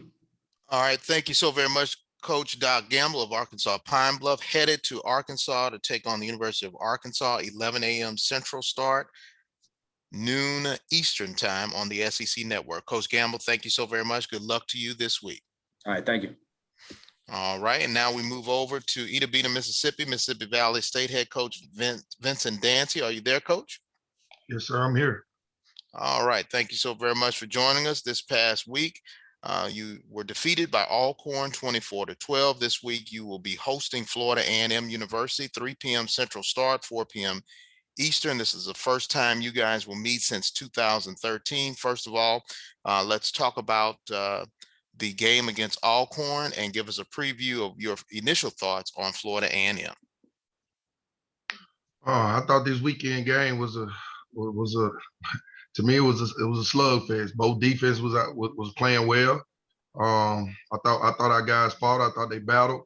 But like I said, we went up against a good Alcorn State team, a well-coached football team, and in the end, they was able to pull away on us and score a late touchdown. But I thought our guys fought hard, played hard. We moved the ball up and down the field offensively. We just couldn't capitalize what we needed to in the end zone. We just couldn't put the ball in the end zone for some strange reason. Every time we take 2 steps forward, we go backward one, either from a penalty or their defense was just playing really well. Defensively, I thought our guys played well. They stepped up to the challenge. I thought we played well enough to win the game, but we just didn't do enough execution offensively to help us win the game. But FAMU is another real good football team, well coached, and we just gotta again play lights out, in order to come out with a victory this weekend against FAMU. All right, we do have some people asking questions, and one question will be with James Hill. James, go ahead. Hey, Coach, I hope you and everybody in the Valley of Scholars are well. Can you talk about your quarterback, Mr. Eason, and also the running game from Mr. Johnson, what you see with those two gentlemen? I think every week, Caleb Johnson, he emerges as one of the top running backs in this conference. Week in and week out, we are able to rely on that young man to eclipse 100 yards. I think he's done it in almost 3 or 4 consecutive games right now. So he's our workhorse, and we would continue to rely on that young man. But I thought Jelani early on, he just didn't start the game out well. Passing the ball, we gotta have more, passing yards than we had on Saturday. Whether it was the wind, I don't know what was the factor. The wind may have been a factor in the game, but I just didn't think he executed well in our passing game. Of course, we rely on him to do some running himself, but I just think he has to get better and be more consistent in order for us to be better offensively. In order for us to win, he has to be more consistent with the passing game. Thank you, sir. Yes, sir. Coach, this will be the first time that you have Florida A&M on your schedule since 2013, and you do have what some people would say is the 12th man, which is your turf.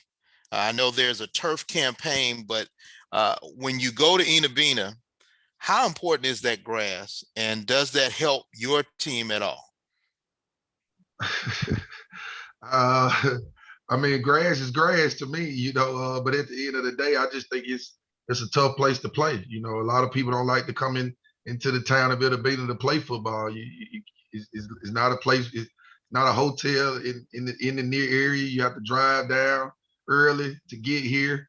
But it's just a tough place to play. We got great fans, a great atmosphere around. So I don't think it has a lot to do with the grass. I just think it has a lot to do with the environment that's surrounding the grass. But I'm glad that we got another home game at home to play in front of our crowd. Our players will be another game. They'll be excited to play at home. So like I said, it's a good, well-coached football team. That right now they're hitting their strides, especially offensively.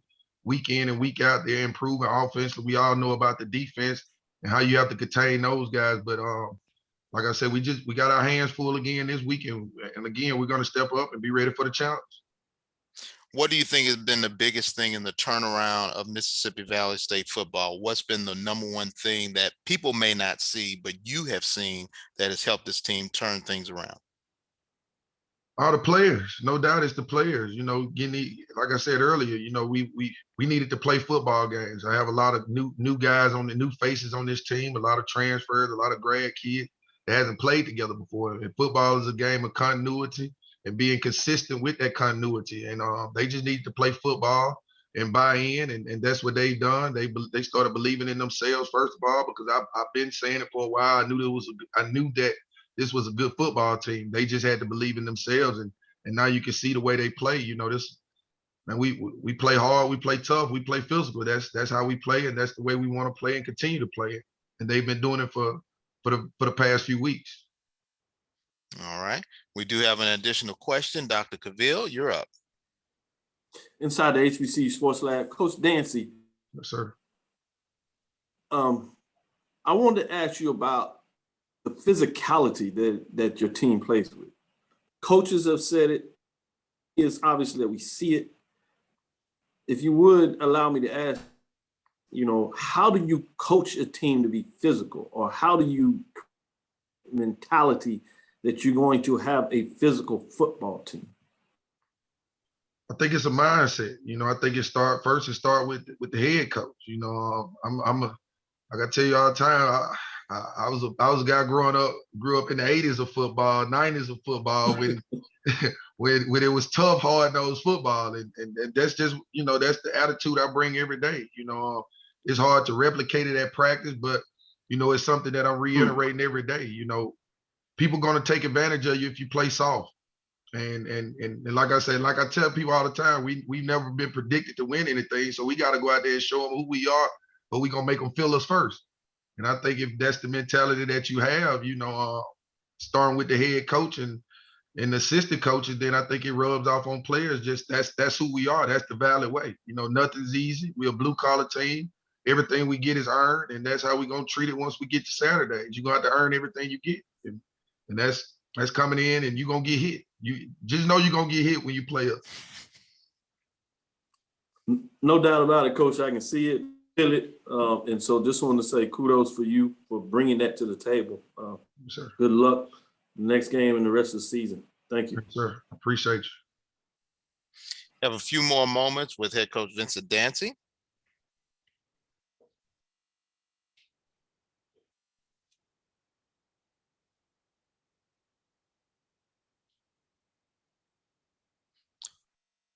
Coach, once that turf arrives, who do you think will miss the grass the most on campus?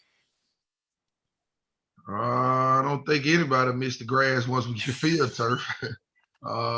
So we just look forward to it whenever it arrives, So like I say, man, I really don't think it has a lot to do with the grass. I just think it has a lot to do with where we at, and it's just a hard place to get to, a hard place to settle down in for opposing teams, So yeah. Got a couple of more minutes with head coach Vincent Dancy. Members of the media, if you have a question, please use the hand raising icon on your Zoom or send a question through the chat.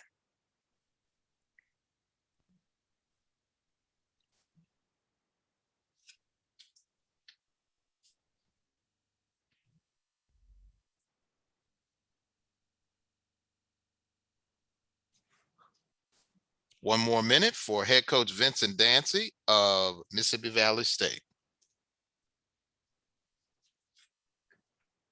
And we do have one last question from Dr. Cavill. I'll follow up since I got a chance to talk about this physical nature. Fans have been playing well on the defensive side of the ball, but in terms of you go back and forth from an offensive perspective, defensively, what are some things you've seen looking at them offensively and the toughness that you bring to the table defense? Some schematic things that you can get done against them, or you like to see your team try to get done? No, I just think we just need to continue to improve every week. I think defensively, week in and week out, we've been getting better. Schematic wise, I just think we just have to continue to do what we do. And that's play our base defense well, be able to run to the ball, pursue the ball, because FAMU is an offense that can be explosive. And I think we have to stop the explosive plays, be able to contain the number one, who's a great running back. They have a talented football team, and we just don't want to do too much against a talented football team because they do a lot offensively. Offensively, when it comes to schematics, they do a lot, shifting, motioning, just to see what you're doing and see how you adjust to them. But I just think we just have to play a very, very sound football game defensively and make sure that we're running and tackling like we're supposed to do and not being out of gaps. And I think we'll be okay. Physicality wise, I think we're gonna match the physicality. I just don't want our guys to be overwhelmed about a lot of formations that they will see, a lot of motioning that they will see, and just adjust like they supposed to adjust. And I think we'll be just fine. Thank you, Coach Dancy. Again, good luck this week.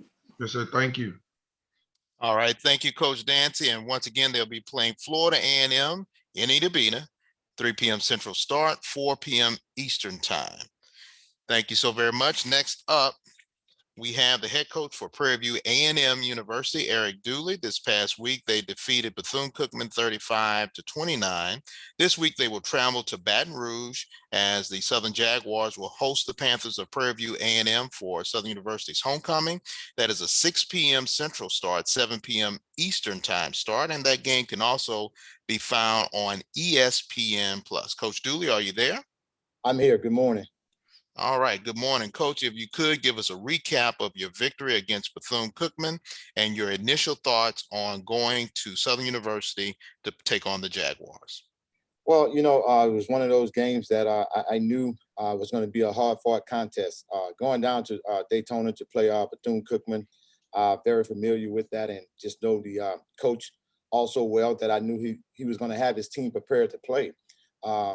Not worried about the travel. Some things took place, but you just got to fight through adversity. I thought we got there, and guys, we got off to a slow start, and that's not our normal thing to get off to a slow start, but we did. But the thing that I commend my guys on, they fought for 60 minutes and made the plays that were allowed to those guys. But I do take my hat off to Coach Sims. Those guys played hard.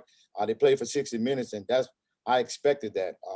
In moving forward, going down to Baton Rouge is going to be another challenging game. You probably hear me say this every week that we have these teleconferences. Every game is going to be hard. I mean, this is a real good conference with a lot of great coaches and a lot of great players. So it's going to be very challenging. But every weekend you just got to accept the challenge. All right, we do have members of the media who have raised their hand using the Zoom icons. So let's go over to Dr. Cavill, and then after that, we'll have James Hill, followed by Jim Klein Peter. Dr. Cavill, you're up. Thank you. Inside the HBCU Sports Lab. Good morning, Coach Dooley. Good morning. Talking about that trip over there, one thing that I noticed about this team, particularly this year, is the fact that it can win in so many different ways. Can you talk about putting a team together that has the ability to get it done, both offensively, defensively, special teams, and even offensively various ways? Yeah, that's what you want. You want to be able to be very versatile when you talk about a team, because each coach is going to try to take away certain things, but you just got to be prepared in all three phases. And of course, on offense as well, you got to have a passing game, you have a running game. You just got to do what's going to have you to be successful. And I think our team have taken that challenge on and understand that, whatever works for us, and we just got to continue to fight through whatever it is, and know that it's going to be sudden changes. And when those sudden changes come, we got to answer the call. One quick follow-up about this weekend, top 10 matchup within the conference, divisional game that has a lot on the line. Talk about the environment going into Southern for their homecoming this week. You've been there before. You grew up in that environment in terms of playing ball down there. What do you want to get done or tell your team about going into this matchup if they hadn't already seen it? This is what I say. It is a top 10 contest, but I have my polls too. Every game is a top 10 contest. I got my polls and everybody's in the top 10. So I know we got to have our hard hat on and get ready to play.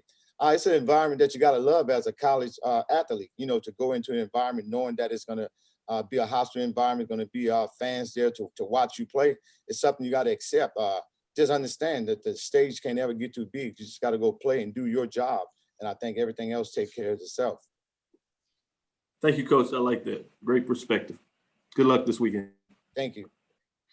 All right, James Hill, and then followed by Jim Klein Peter and Terence Harris. James Hill. Hey, Coach Dooley, it's James Hill with BNC Sports. Mr. Spiller, the crafty wideout, he's a young gentleman who is really catching the football and taking advantage of that opportunity. Can you talk about what he's able to do out there and what you see so far? He had a good game. He had a coming out party. The young man, he works extremely hard, but it's just like anything. He's a freshman. When we first got started off, I mean, you don't born a baby and just start giving them food. You got to give him baby food. So we had to spoon feed him just a little so he can grow and understand and get the grasp of the offense. I think the young man has a bright future. I mean, it's just one game though. Now you got to be consistent in that. But I love what he does. I love his mindset. His mindset is to try to dominate everything that he does. So just going to continue to coach him up and get him prepared to play some exciting football. Coach, Baton Rouge, a very tough environment in terms of being a road team. Just talk a little bit about going in there. And again, it makes for a great contest. Absolutely. You know, again, I think all environments should. When I grew up, every environment that you went to in a Southwestern Athletic Conference was tough. So, I mean, now it's just coming back full circle. So you got to love what it brings to the table. We're getting the attention that is well-deserved. So I accept the challenge, and the team will be ready as well. And I'm sure Coach Wallace will have his team ready to play. Thank you, sir. Good luck. Thank you. All right, next up, Jim Klein Peter, and then Terence Harris. Jim? Hey, Coach. Yeah, you don't see a whole lot of teams nowadays that focus on running like Southern does. Does it create changes in your game preparation or the way you talk to your team going into the game when you know you're going to face a downhill running game? No, it doesn't change preparation, because you just can't go into a game just preparing to stop one thing. You got to go and have a game plan. You know, that's old school football. There's no question about that. You talk to any coach, any player, what you need to do to be successful, stop the run. I mean, it's like it's something that's going to come out automatically, but they do a good job at what they do because they got some great offensive linemen, and now they just exposed another running back, because I do know of the other young men that's running the football. But that's in anything that you do, you got to be able to stop the run. So that's football, and that's blocking and tackling. And some of your impressions of Kobe Dillon, I guess that's a guy, he kind of has come out of nowhere this year. Well, you know, you say that, but no one comes out of nowhere. I mean, that's why they recruited him, because they know he'll be a good player. You know, sometimes things just have to take place for young men to get success, to have success. The young man did what he was supposed to do. It was a great job by him. He turned it on. I'm very familiar with where he's from. I did recruit him out of high school, so I know of him very well. Good football player, but he's not the only one. They got a team full of good football players. And that's our conference. If you just want to put it anywhere else, that's the Southwestern Athletic Conference, loaded with talent. Thank you, Coach. Thank you. All right, up next we have Terence Harris. Terence Harris, go ahead. Hey, Coach, how you doing? Doing well. How are you, Terrence? I'm good. Hey, I just wanted to ask you, like, when you look at this team so far, what do you feel like is kind of the hallmark, that thing that you guys kind of, you know, pin your hat to and say that this is what makes this team special? Well, what makes the team special, and I think every coach will want to have, we're going to play every minute of the game, 60 minutes, regardless of what. We're going to line down and we're going to play.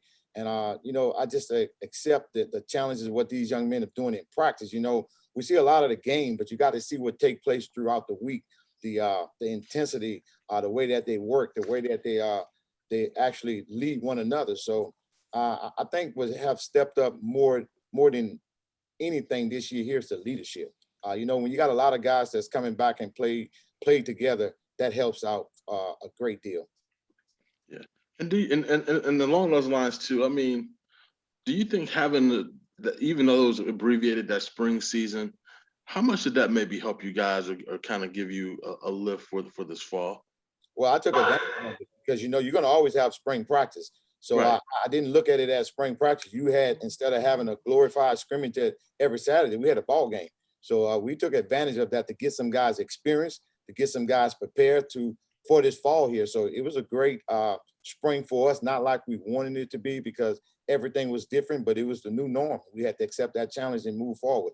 We pride ourselves on sudden change. That was a sudden change that no one in the country expected. So we had to build off of that.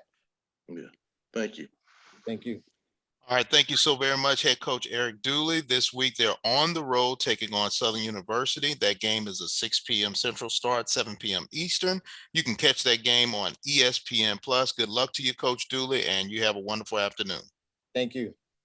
All right, next up is Southern University Interim Head Coach Jason Rollins. Are you there, Coach? Yes, I'm here. All right, and this past weekend defeated Arkansas Pine Bluff 34-7, and this week they'll be taking on Prairie View A&M University for Southern University's homecoming. As we said earlier, you can catch that game on ESPN Plus. The Jaguars have not lost to Prairie View since 2015. Coach Rollins, your initial thoughts on your victory versus Pine Bluff and your initial thoughts on taking on the Panthers of Prairie View A&M. Well, had a good hard-fought game up against Pine Bluff this past Saturday. 4-quarter game, physical, a lot of full contact football, as we like it. Came out on the winning side of it, and we're pleased with that. It's hard to get a win in this conference, especially on the road. So we're very grateful and fortunate for that. Looking forward to this upcoming game against Prairie View. It's going to be another 4-quarter game. It's a very, very tough conference, very well-coached football team. Very explosive on both sides of the ball. They play hard, full 4 quarters. They're tops in the conference, top 3 in offense, top 3 in defense. They're giving up only 18 points per game and averaging over 30 points per game offensively. So it's going to be a hard-fought ball game that we're looking forward to. All right, we do have a number of members of the media who have made requests to ask questions. We will start with James Hill and then Black College Experience, followed by Jim Klein Peter. First, James Hill, you're up. Hey, Coach, I hope you and everybody are well. Can you talk a little bit about Dillon? He was very aggressive. He went out and earned 3 touchdowns. And then also Ladarius Skelton was able to do his thing. He even scored. Talk a little bit about your offense. Well, with Kobe Dillon, we see it every day in practice. He's a young man that works so hard every day. And he finally got his opportunity to get a start, and he took full advantage of it. So we're very happy with him and his progress he's making. It was great to get Ladarius Skelton back, to play in front of his home crowd, if you will. It was good to see him give us more weapons, some more versatility on our offense. So that was also good to see him getting back healthy. Thank you, sir. Good luck. Thank you. Black College Experience, you're up next. Hey, Coach, congratulations on your win this past weekend against UAPB. It looks like this week you ran the ball more, and it looks like they've done better on tackling. Can you talk a little bit about that, Coach? Well, it's a process. It's just hard work. You get what you emphasize. We've been emphasizing and just getting to the ball and just getting back to fundamentals and basics of who we are. We are a physical ball club on both sides of the football field, offensively as well as defensively. So just kind of getting back to work, and they kind of showed this past Saturday. All right, happy homecoming, Coach. All right, let's go over to Jim Klein Peter. Jim, you're up.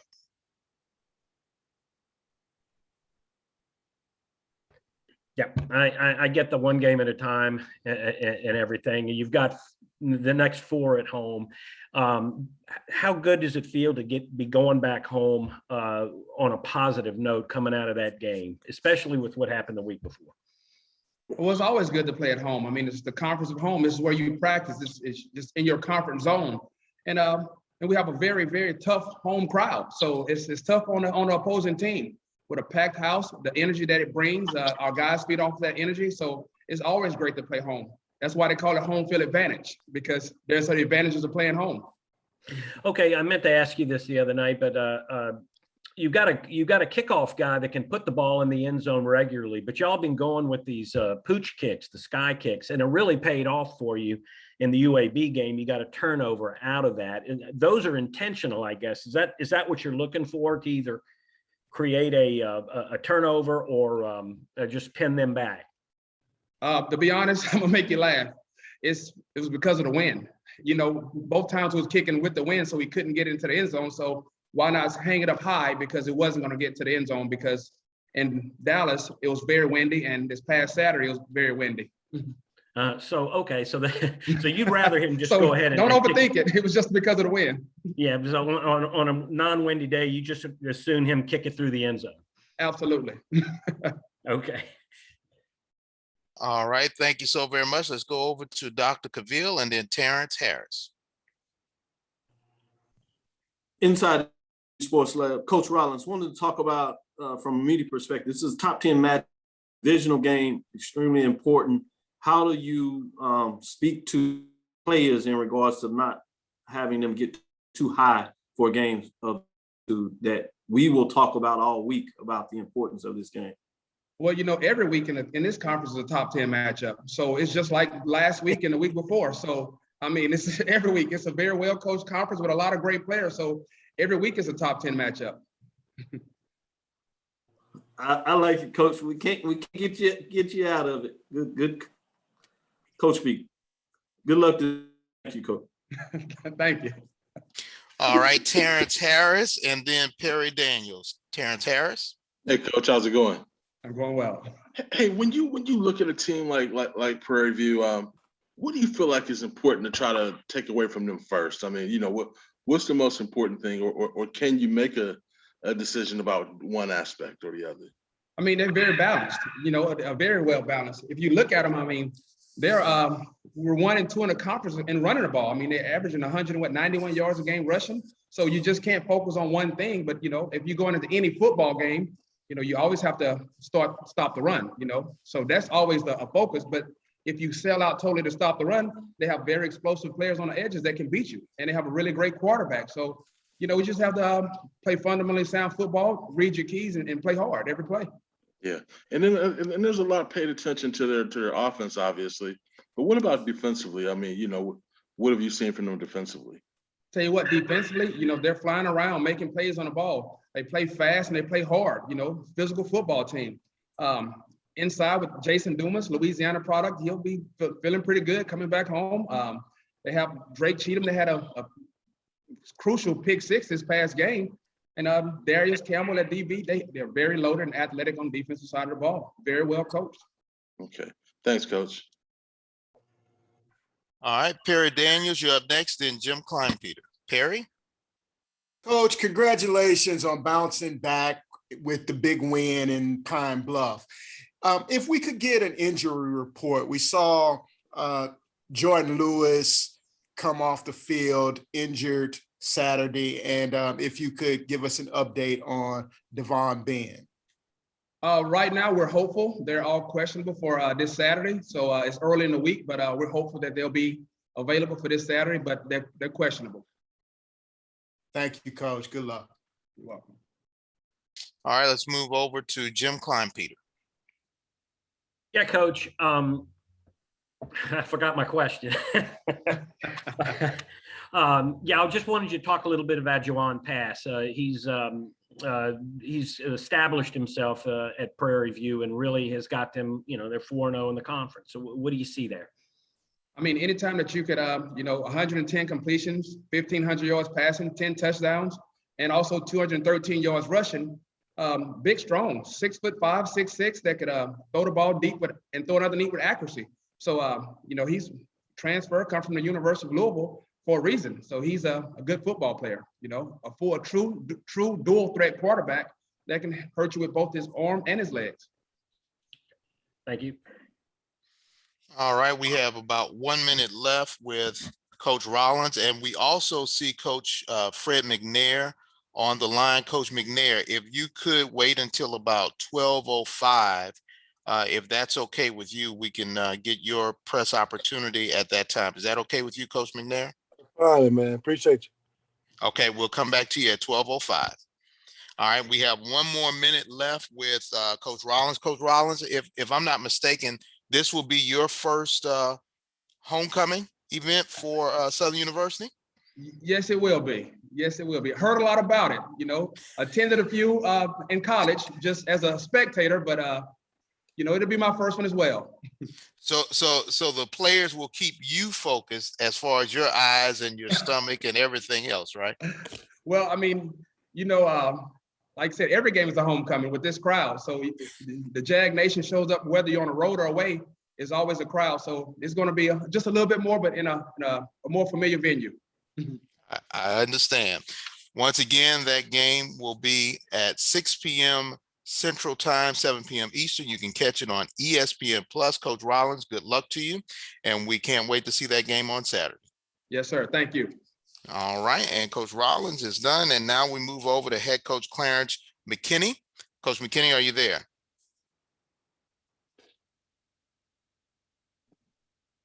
Coach McKinney? Yeah, I can hear you now. All right. And this past week, Coach McKinney fell to Grambling State 34-20. This week, they'll be taking on Alcorn State, hosting that game in Houston. 7 p.m. Central Time is the start. You can catch that game on the AT&T Sportsnet regionally. Coach McKinney, if you could talk about the Grambling football game and your upcoming matchup against Alcorn State. Yeah, this past weekend, went to Grambling, lost a tough, hard-fought game, very physical game for us. I thought our defense played extremely well, created some turnovers, but offensively, we didn't quite show up the way we expect. Turned the ball over about 5 times and couldn't recover. Our upcoming opponent, Alcorn State, doesn't get any easier. You know, they're one of the top teams in our conference, top teams in HBCU football. Quarterback's extremely talented, and we have our work cut out for us. All right. If we have any questions, we do have some members of the media who have raised their hand using the Zoom. We'll go to James Hill. James Hill, you're up and you're with Coach McKinney.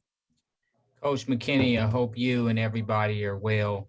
Andrew threw the ball around a little bit and he was successful. He had a couple picks. Can you talk about what you see from your quarterback and your offensive side of the football?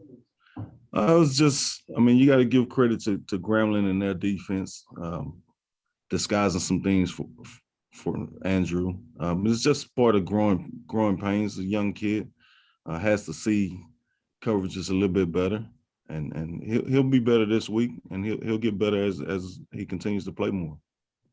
In closing, just talk about the rigors of the season. You're in the middle of it. And each weekend there's a big game. Just talk about coaching your team throughout the season. Yeah, that's the fun part about it. You know, each week you're playing one of the better teams in the league. It seems like we're playing a top 10 team week in and week out. And it's easy to get up to play those games. So our guys are motivated and excited for the next opportunity to play this weekend. Thank you, sir. Have a great week and a great weekend. Thank you. You do the same. All right, we have Dr. Kenyatta Cavill. Dr. Cavill. Thank you. Inside the HBCU Sports Lab, Coach McKinney, go back to that game a little bit before we move forward. Second question is just, you talked about that you're going to have these ups and downs with freshman quarterback, and you're going to live with it. You got your ups against Southern and you had your downs against Grambling.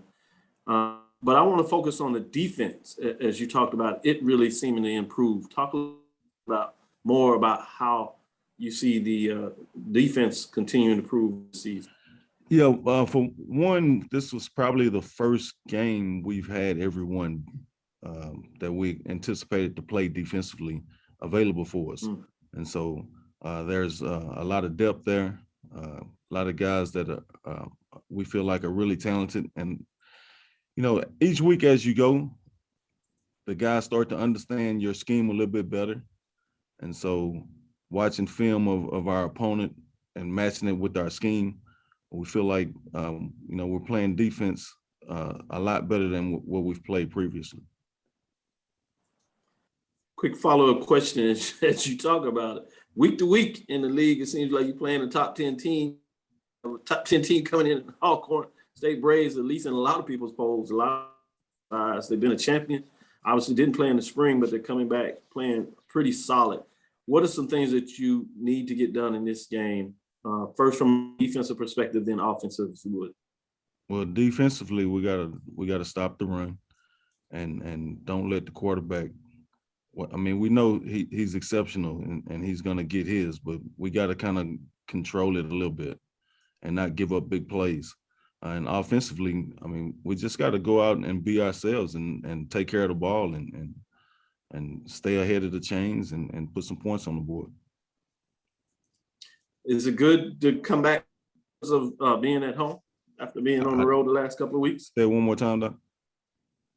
Is it a good position to feel to be about coming back to the confines after being on the road the last couple of weeks? Definitely. We've been on the road the last couple of weeks.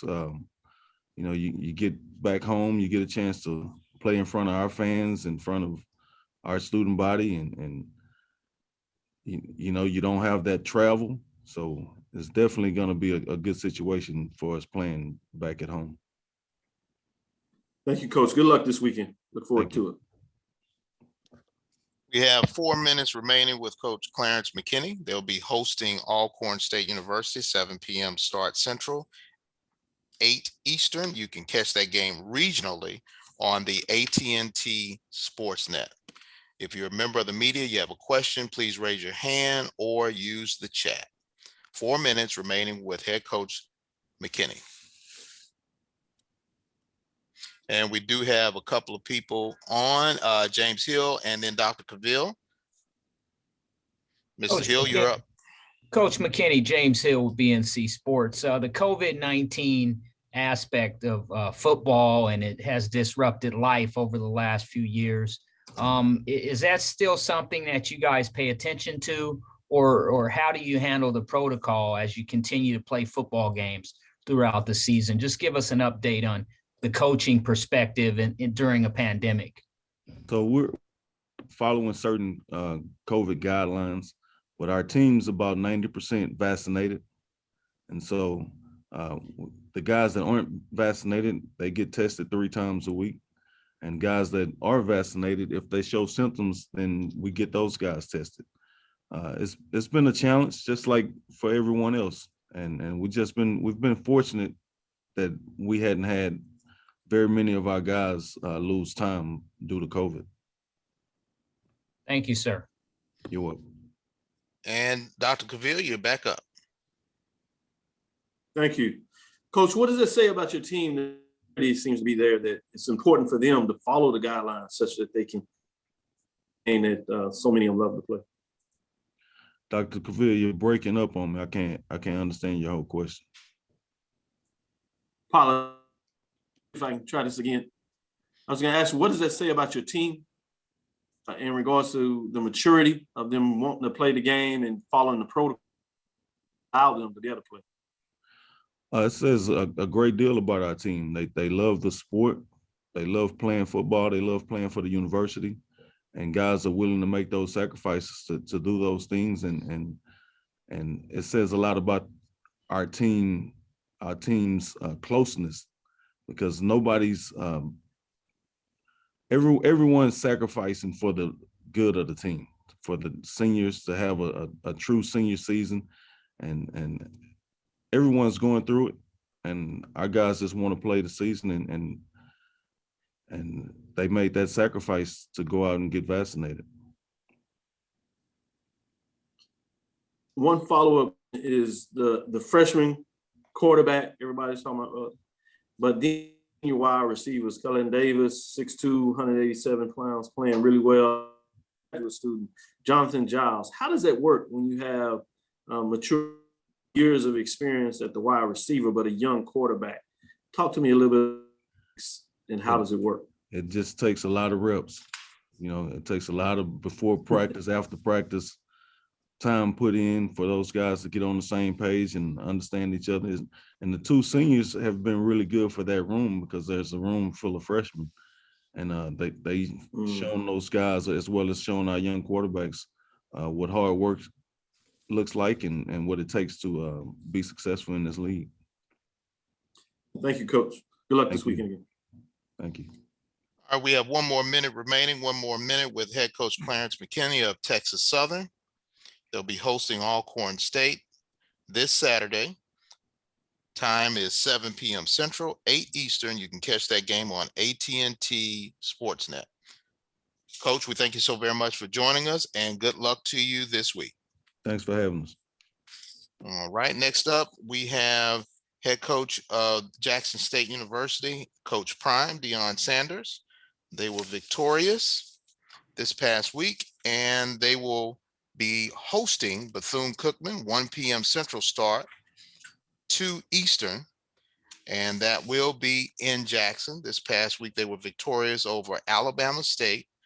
Jackson State won 28-7. Coach Prime, are you there? Coach is coming in right now. Okay.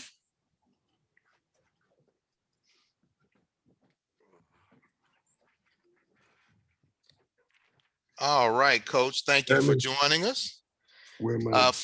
First of all, okay.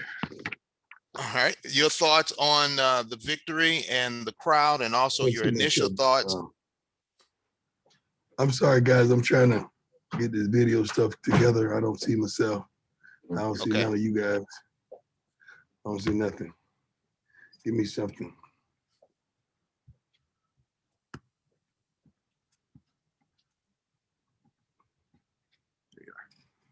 There we go. That's much better. How's everyone? Doing fine, Coach. Doing fine. God bless everyone. Wonderful game. First of all, it's my first homecoming. I've heard all the hoopla about the pageantry and how wonderful the history was about HBCU's homecoming, but finally I got an opportunity to experience it, and it exceeded all expectations.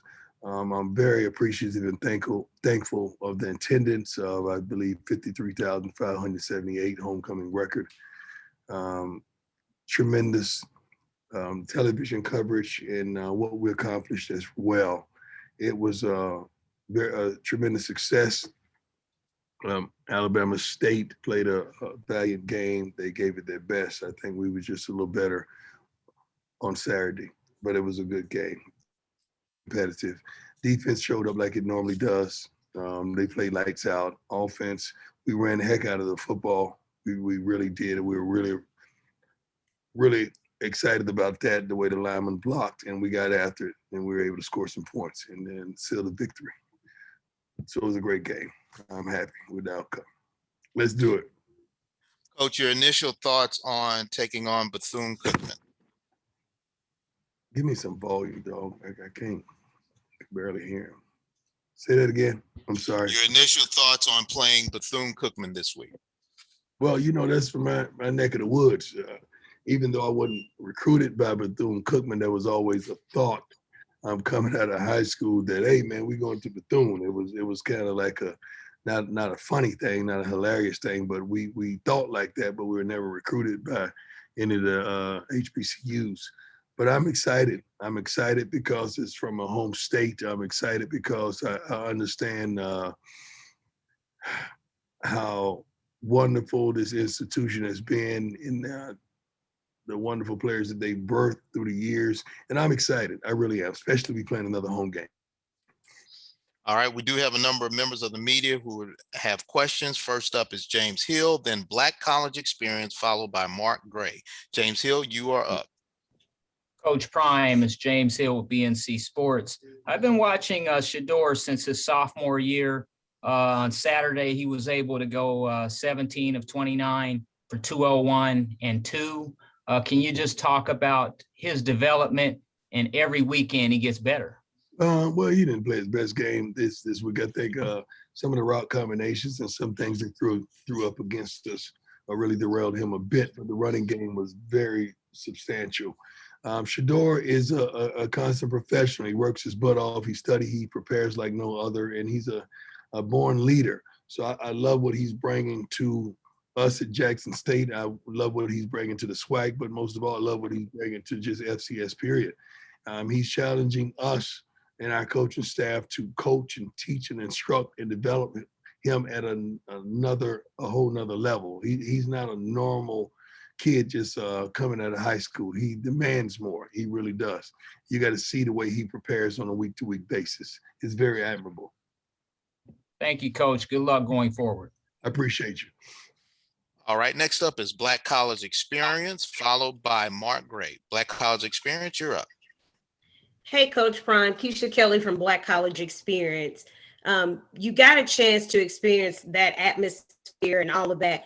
I know you did say something, well, it was on social media about recruits coming. Can you talk about how they would enjoy the atmosphere, seeing that many people? I'm on my scooter, so I can't get around much, but I tried my best to ride down the sidelines and end zone to really greet them and shake their hands. I think we accommodated 200 recruits. I know we had requests for 345 to be exact, because I care about those type of numbers to see can we accommodate more.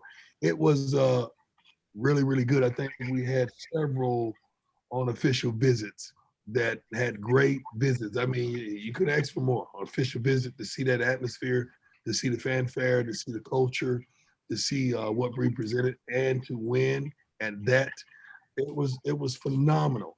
So I'm ecstatic about the homecoming. I just wish we some kind of way can translate that feeling, that atmosphere, that mood into every week.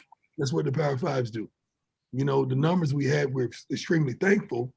But what about this week? So what we do, we digress, or we push forward and say, you know what, this needs to be normalcy. It shouldn't just be homecoming.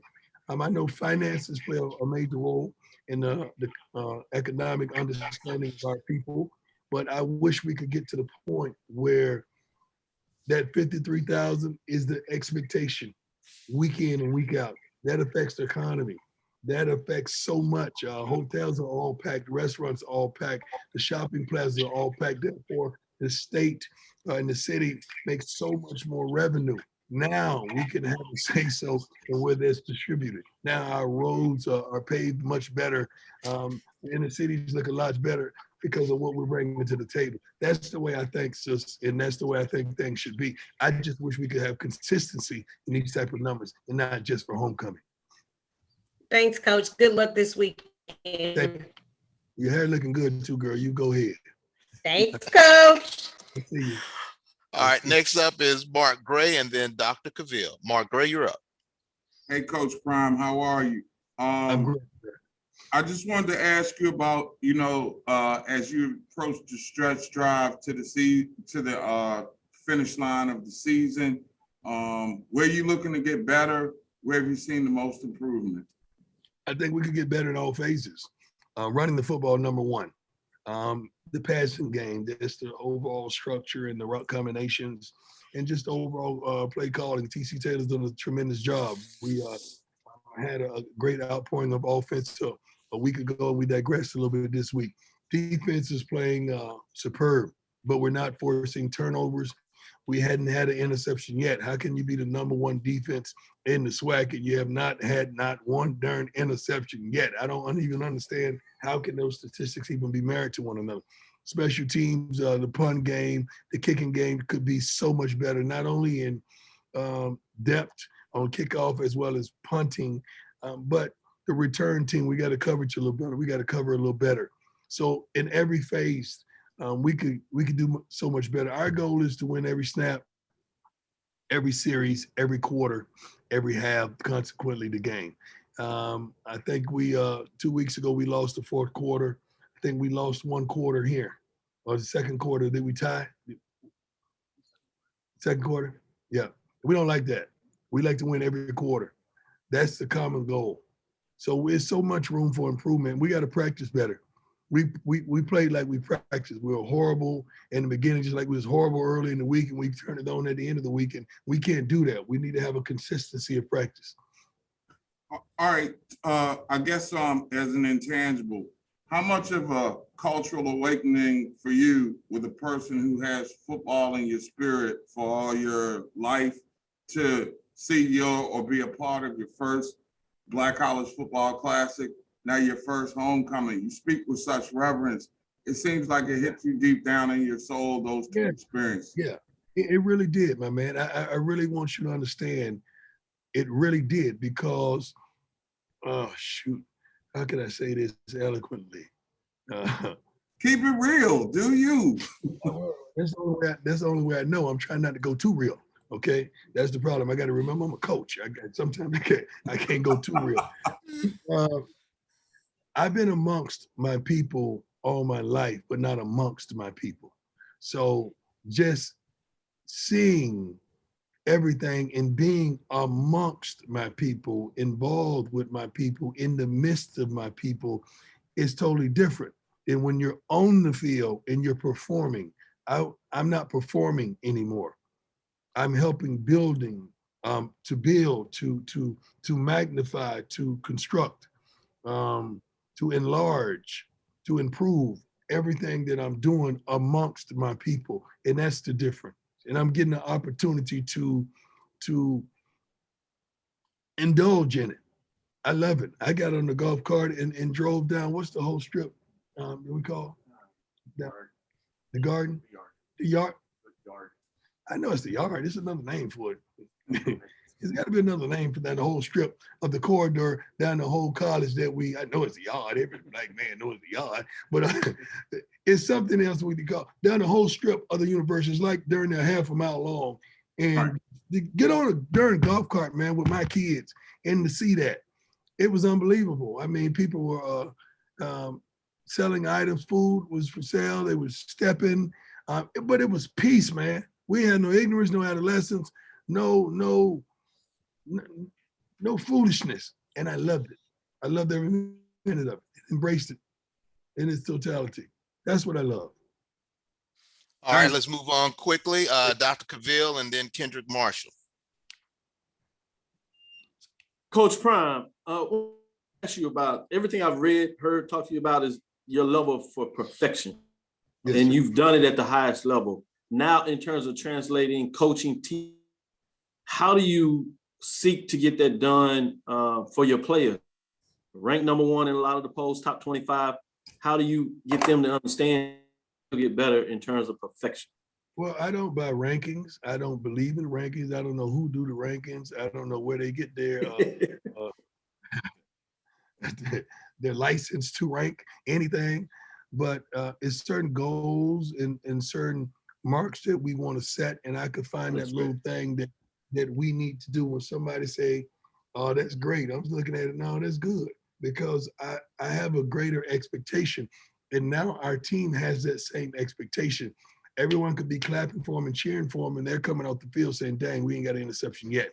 Darn it, we should have returned that punt. Darn it, we should have made that field goal. We should have nailed that punt inside the 10-yard line, but no, we kicked it in the darn end zone to lost field position, to lose at least 20 yards of field position. So that's the way we're thinking.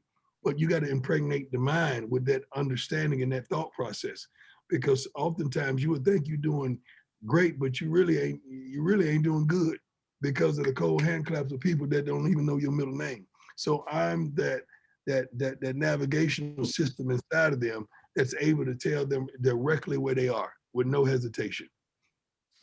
No doubt about it. Thanks, Coach Brown. Thank you, my man. Final question, Kendrick Marshall, you're up. Yeah, Coach, as said previously, you guys are in first place in the SWAC East, undefeated in the conference. You're ranked in several FCS polls, but the downside of that is if you guys win the division and win the SWAC, you have to play in a Celebration Bowl. Any thoughts of wanting to play in the FCS postseason in the playoffs and play for a national championship? I don't think that's a downside. I think that's a blessing because that's the structure that we're playing within. Sure, my mind thinks larger. Sure, my mind thinks bigger. Sure, I want to play and be able to challenge for it all. Sure, I think like that. You know that. But I'm going to play and be thankful and appreciative of the structure that we have until we start to stand up and change the structure. And I'm pretty sure you're going to hear about that soon. But no, I'm happy. I'm elated to have that opportunity. And last time I checked, what was that game? If we're blessed to be in that game, where is it located? It's in Atlanta. That's what I thought. Oh, Lord, that's what I thought. They told me the truth. They said it was in Atlanta. They said, if you win it all, you got an opportunity to go play in Atlanta. And I said, Lord, I thank you. Lord, I thank you. Coach, we thank you so very much for joining us. Once again, you'll be hosting Bethune Cookman, 1 p.m. Central start, 2 p.m. Eastern in Jackson, Mississippi. Coach, we thank you so very much. Thank you all. God bless you. God bless you. Please, members of the media, hold on. We have Coach Fred McNair. Coach McNair, are you there? Yes, I'm here. All right. We do have head coach Fred McNair. We thank you for joining us this past week. You were winners over Mississippi Valley State 24-12.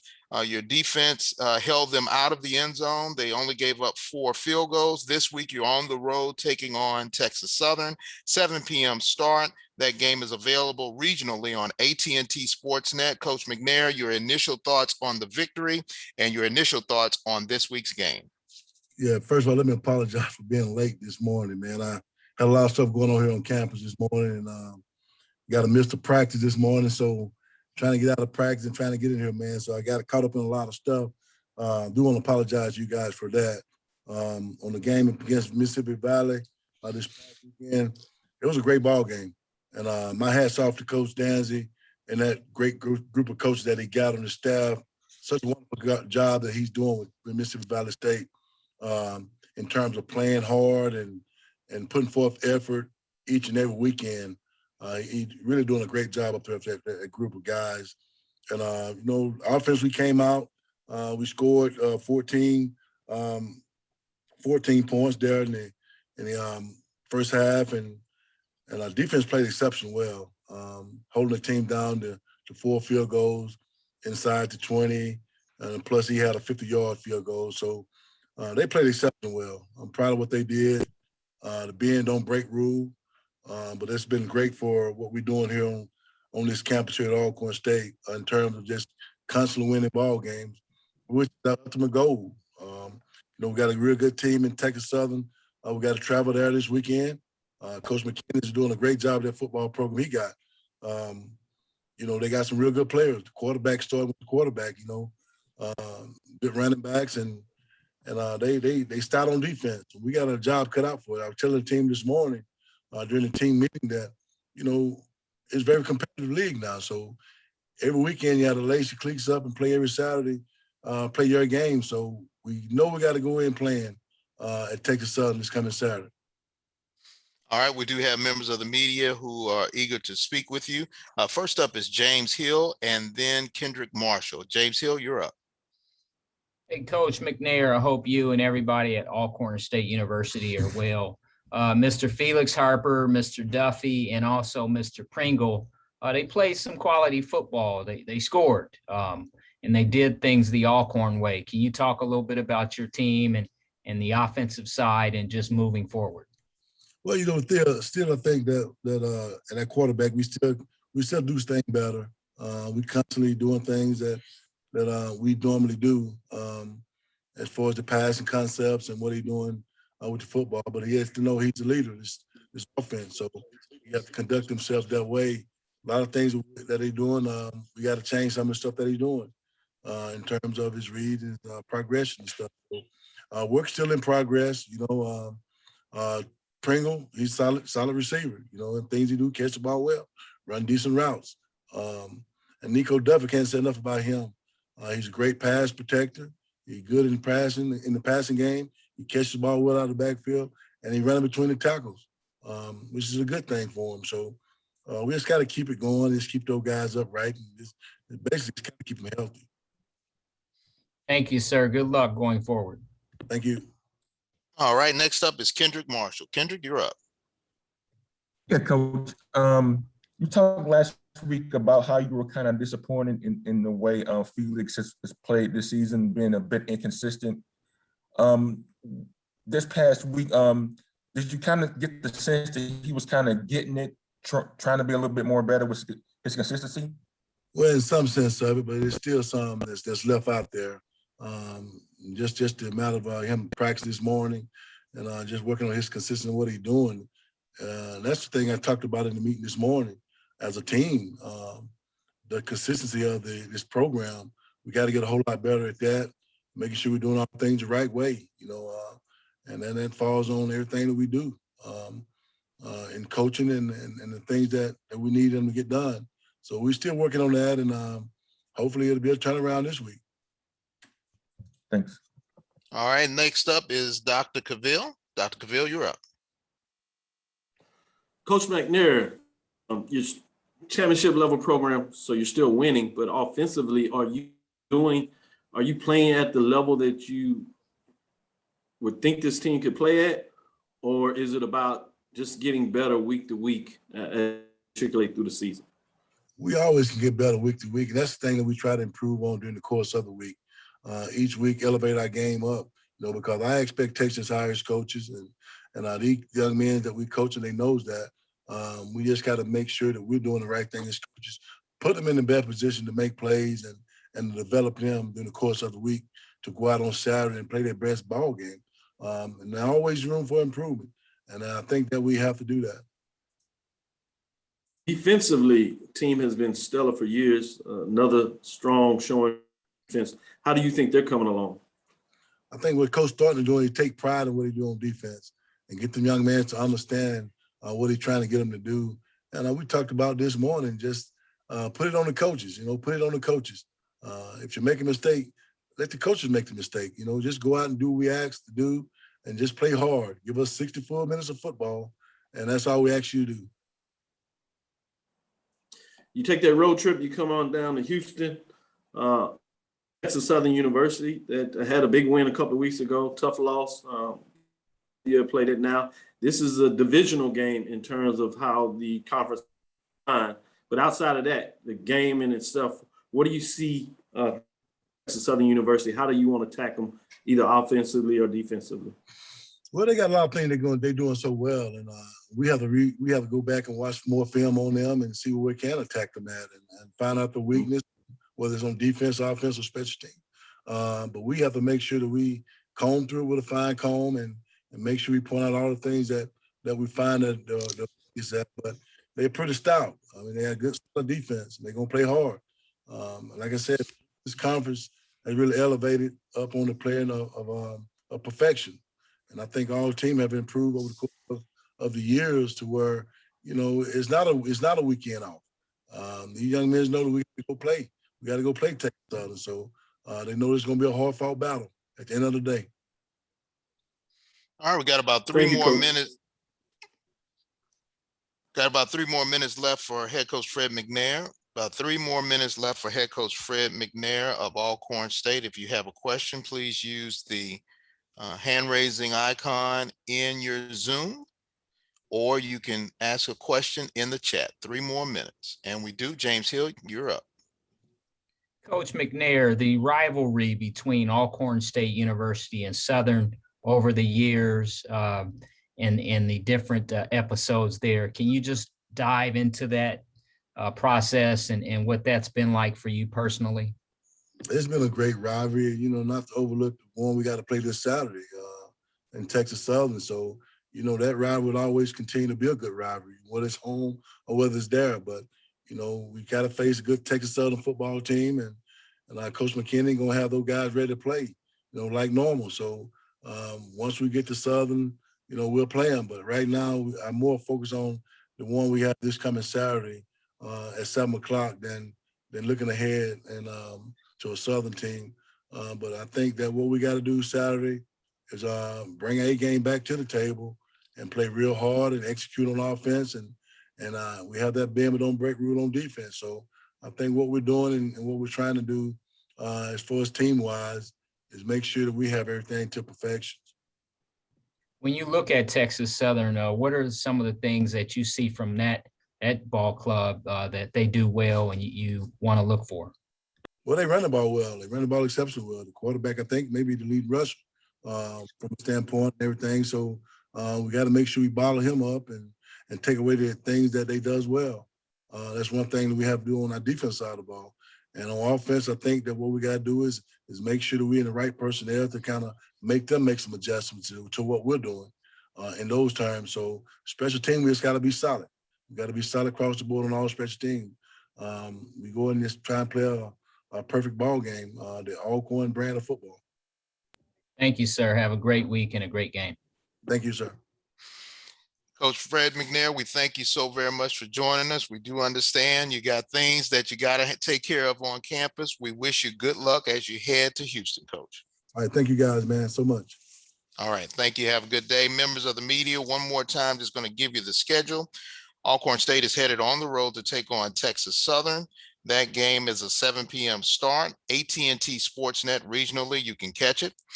Prairie View A&M on the road taking on Southern. That is a 6 p.m. start in Baton Rouge. You can catch that game on ESPN+. Florida A&M on the road in Enid Bena taking on Mississippi Valley State. That is scheduled for a 3 p.m. start. And Bethune-Cookman on the road at Jackson State. That is a 1 p.m. Central start. And the University of Arkansas at Pine Bluff on the road at the University of Arkansas.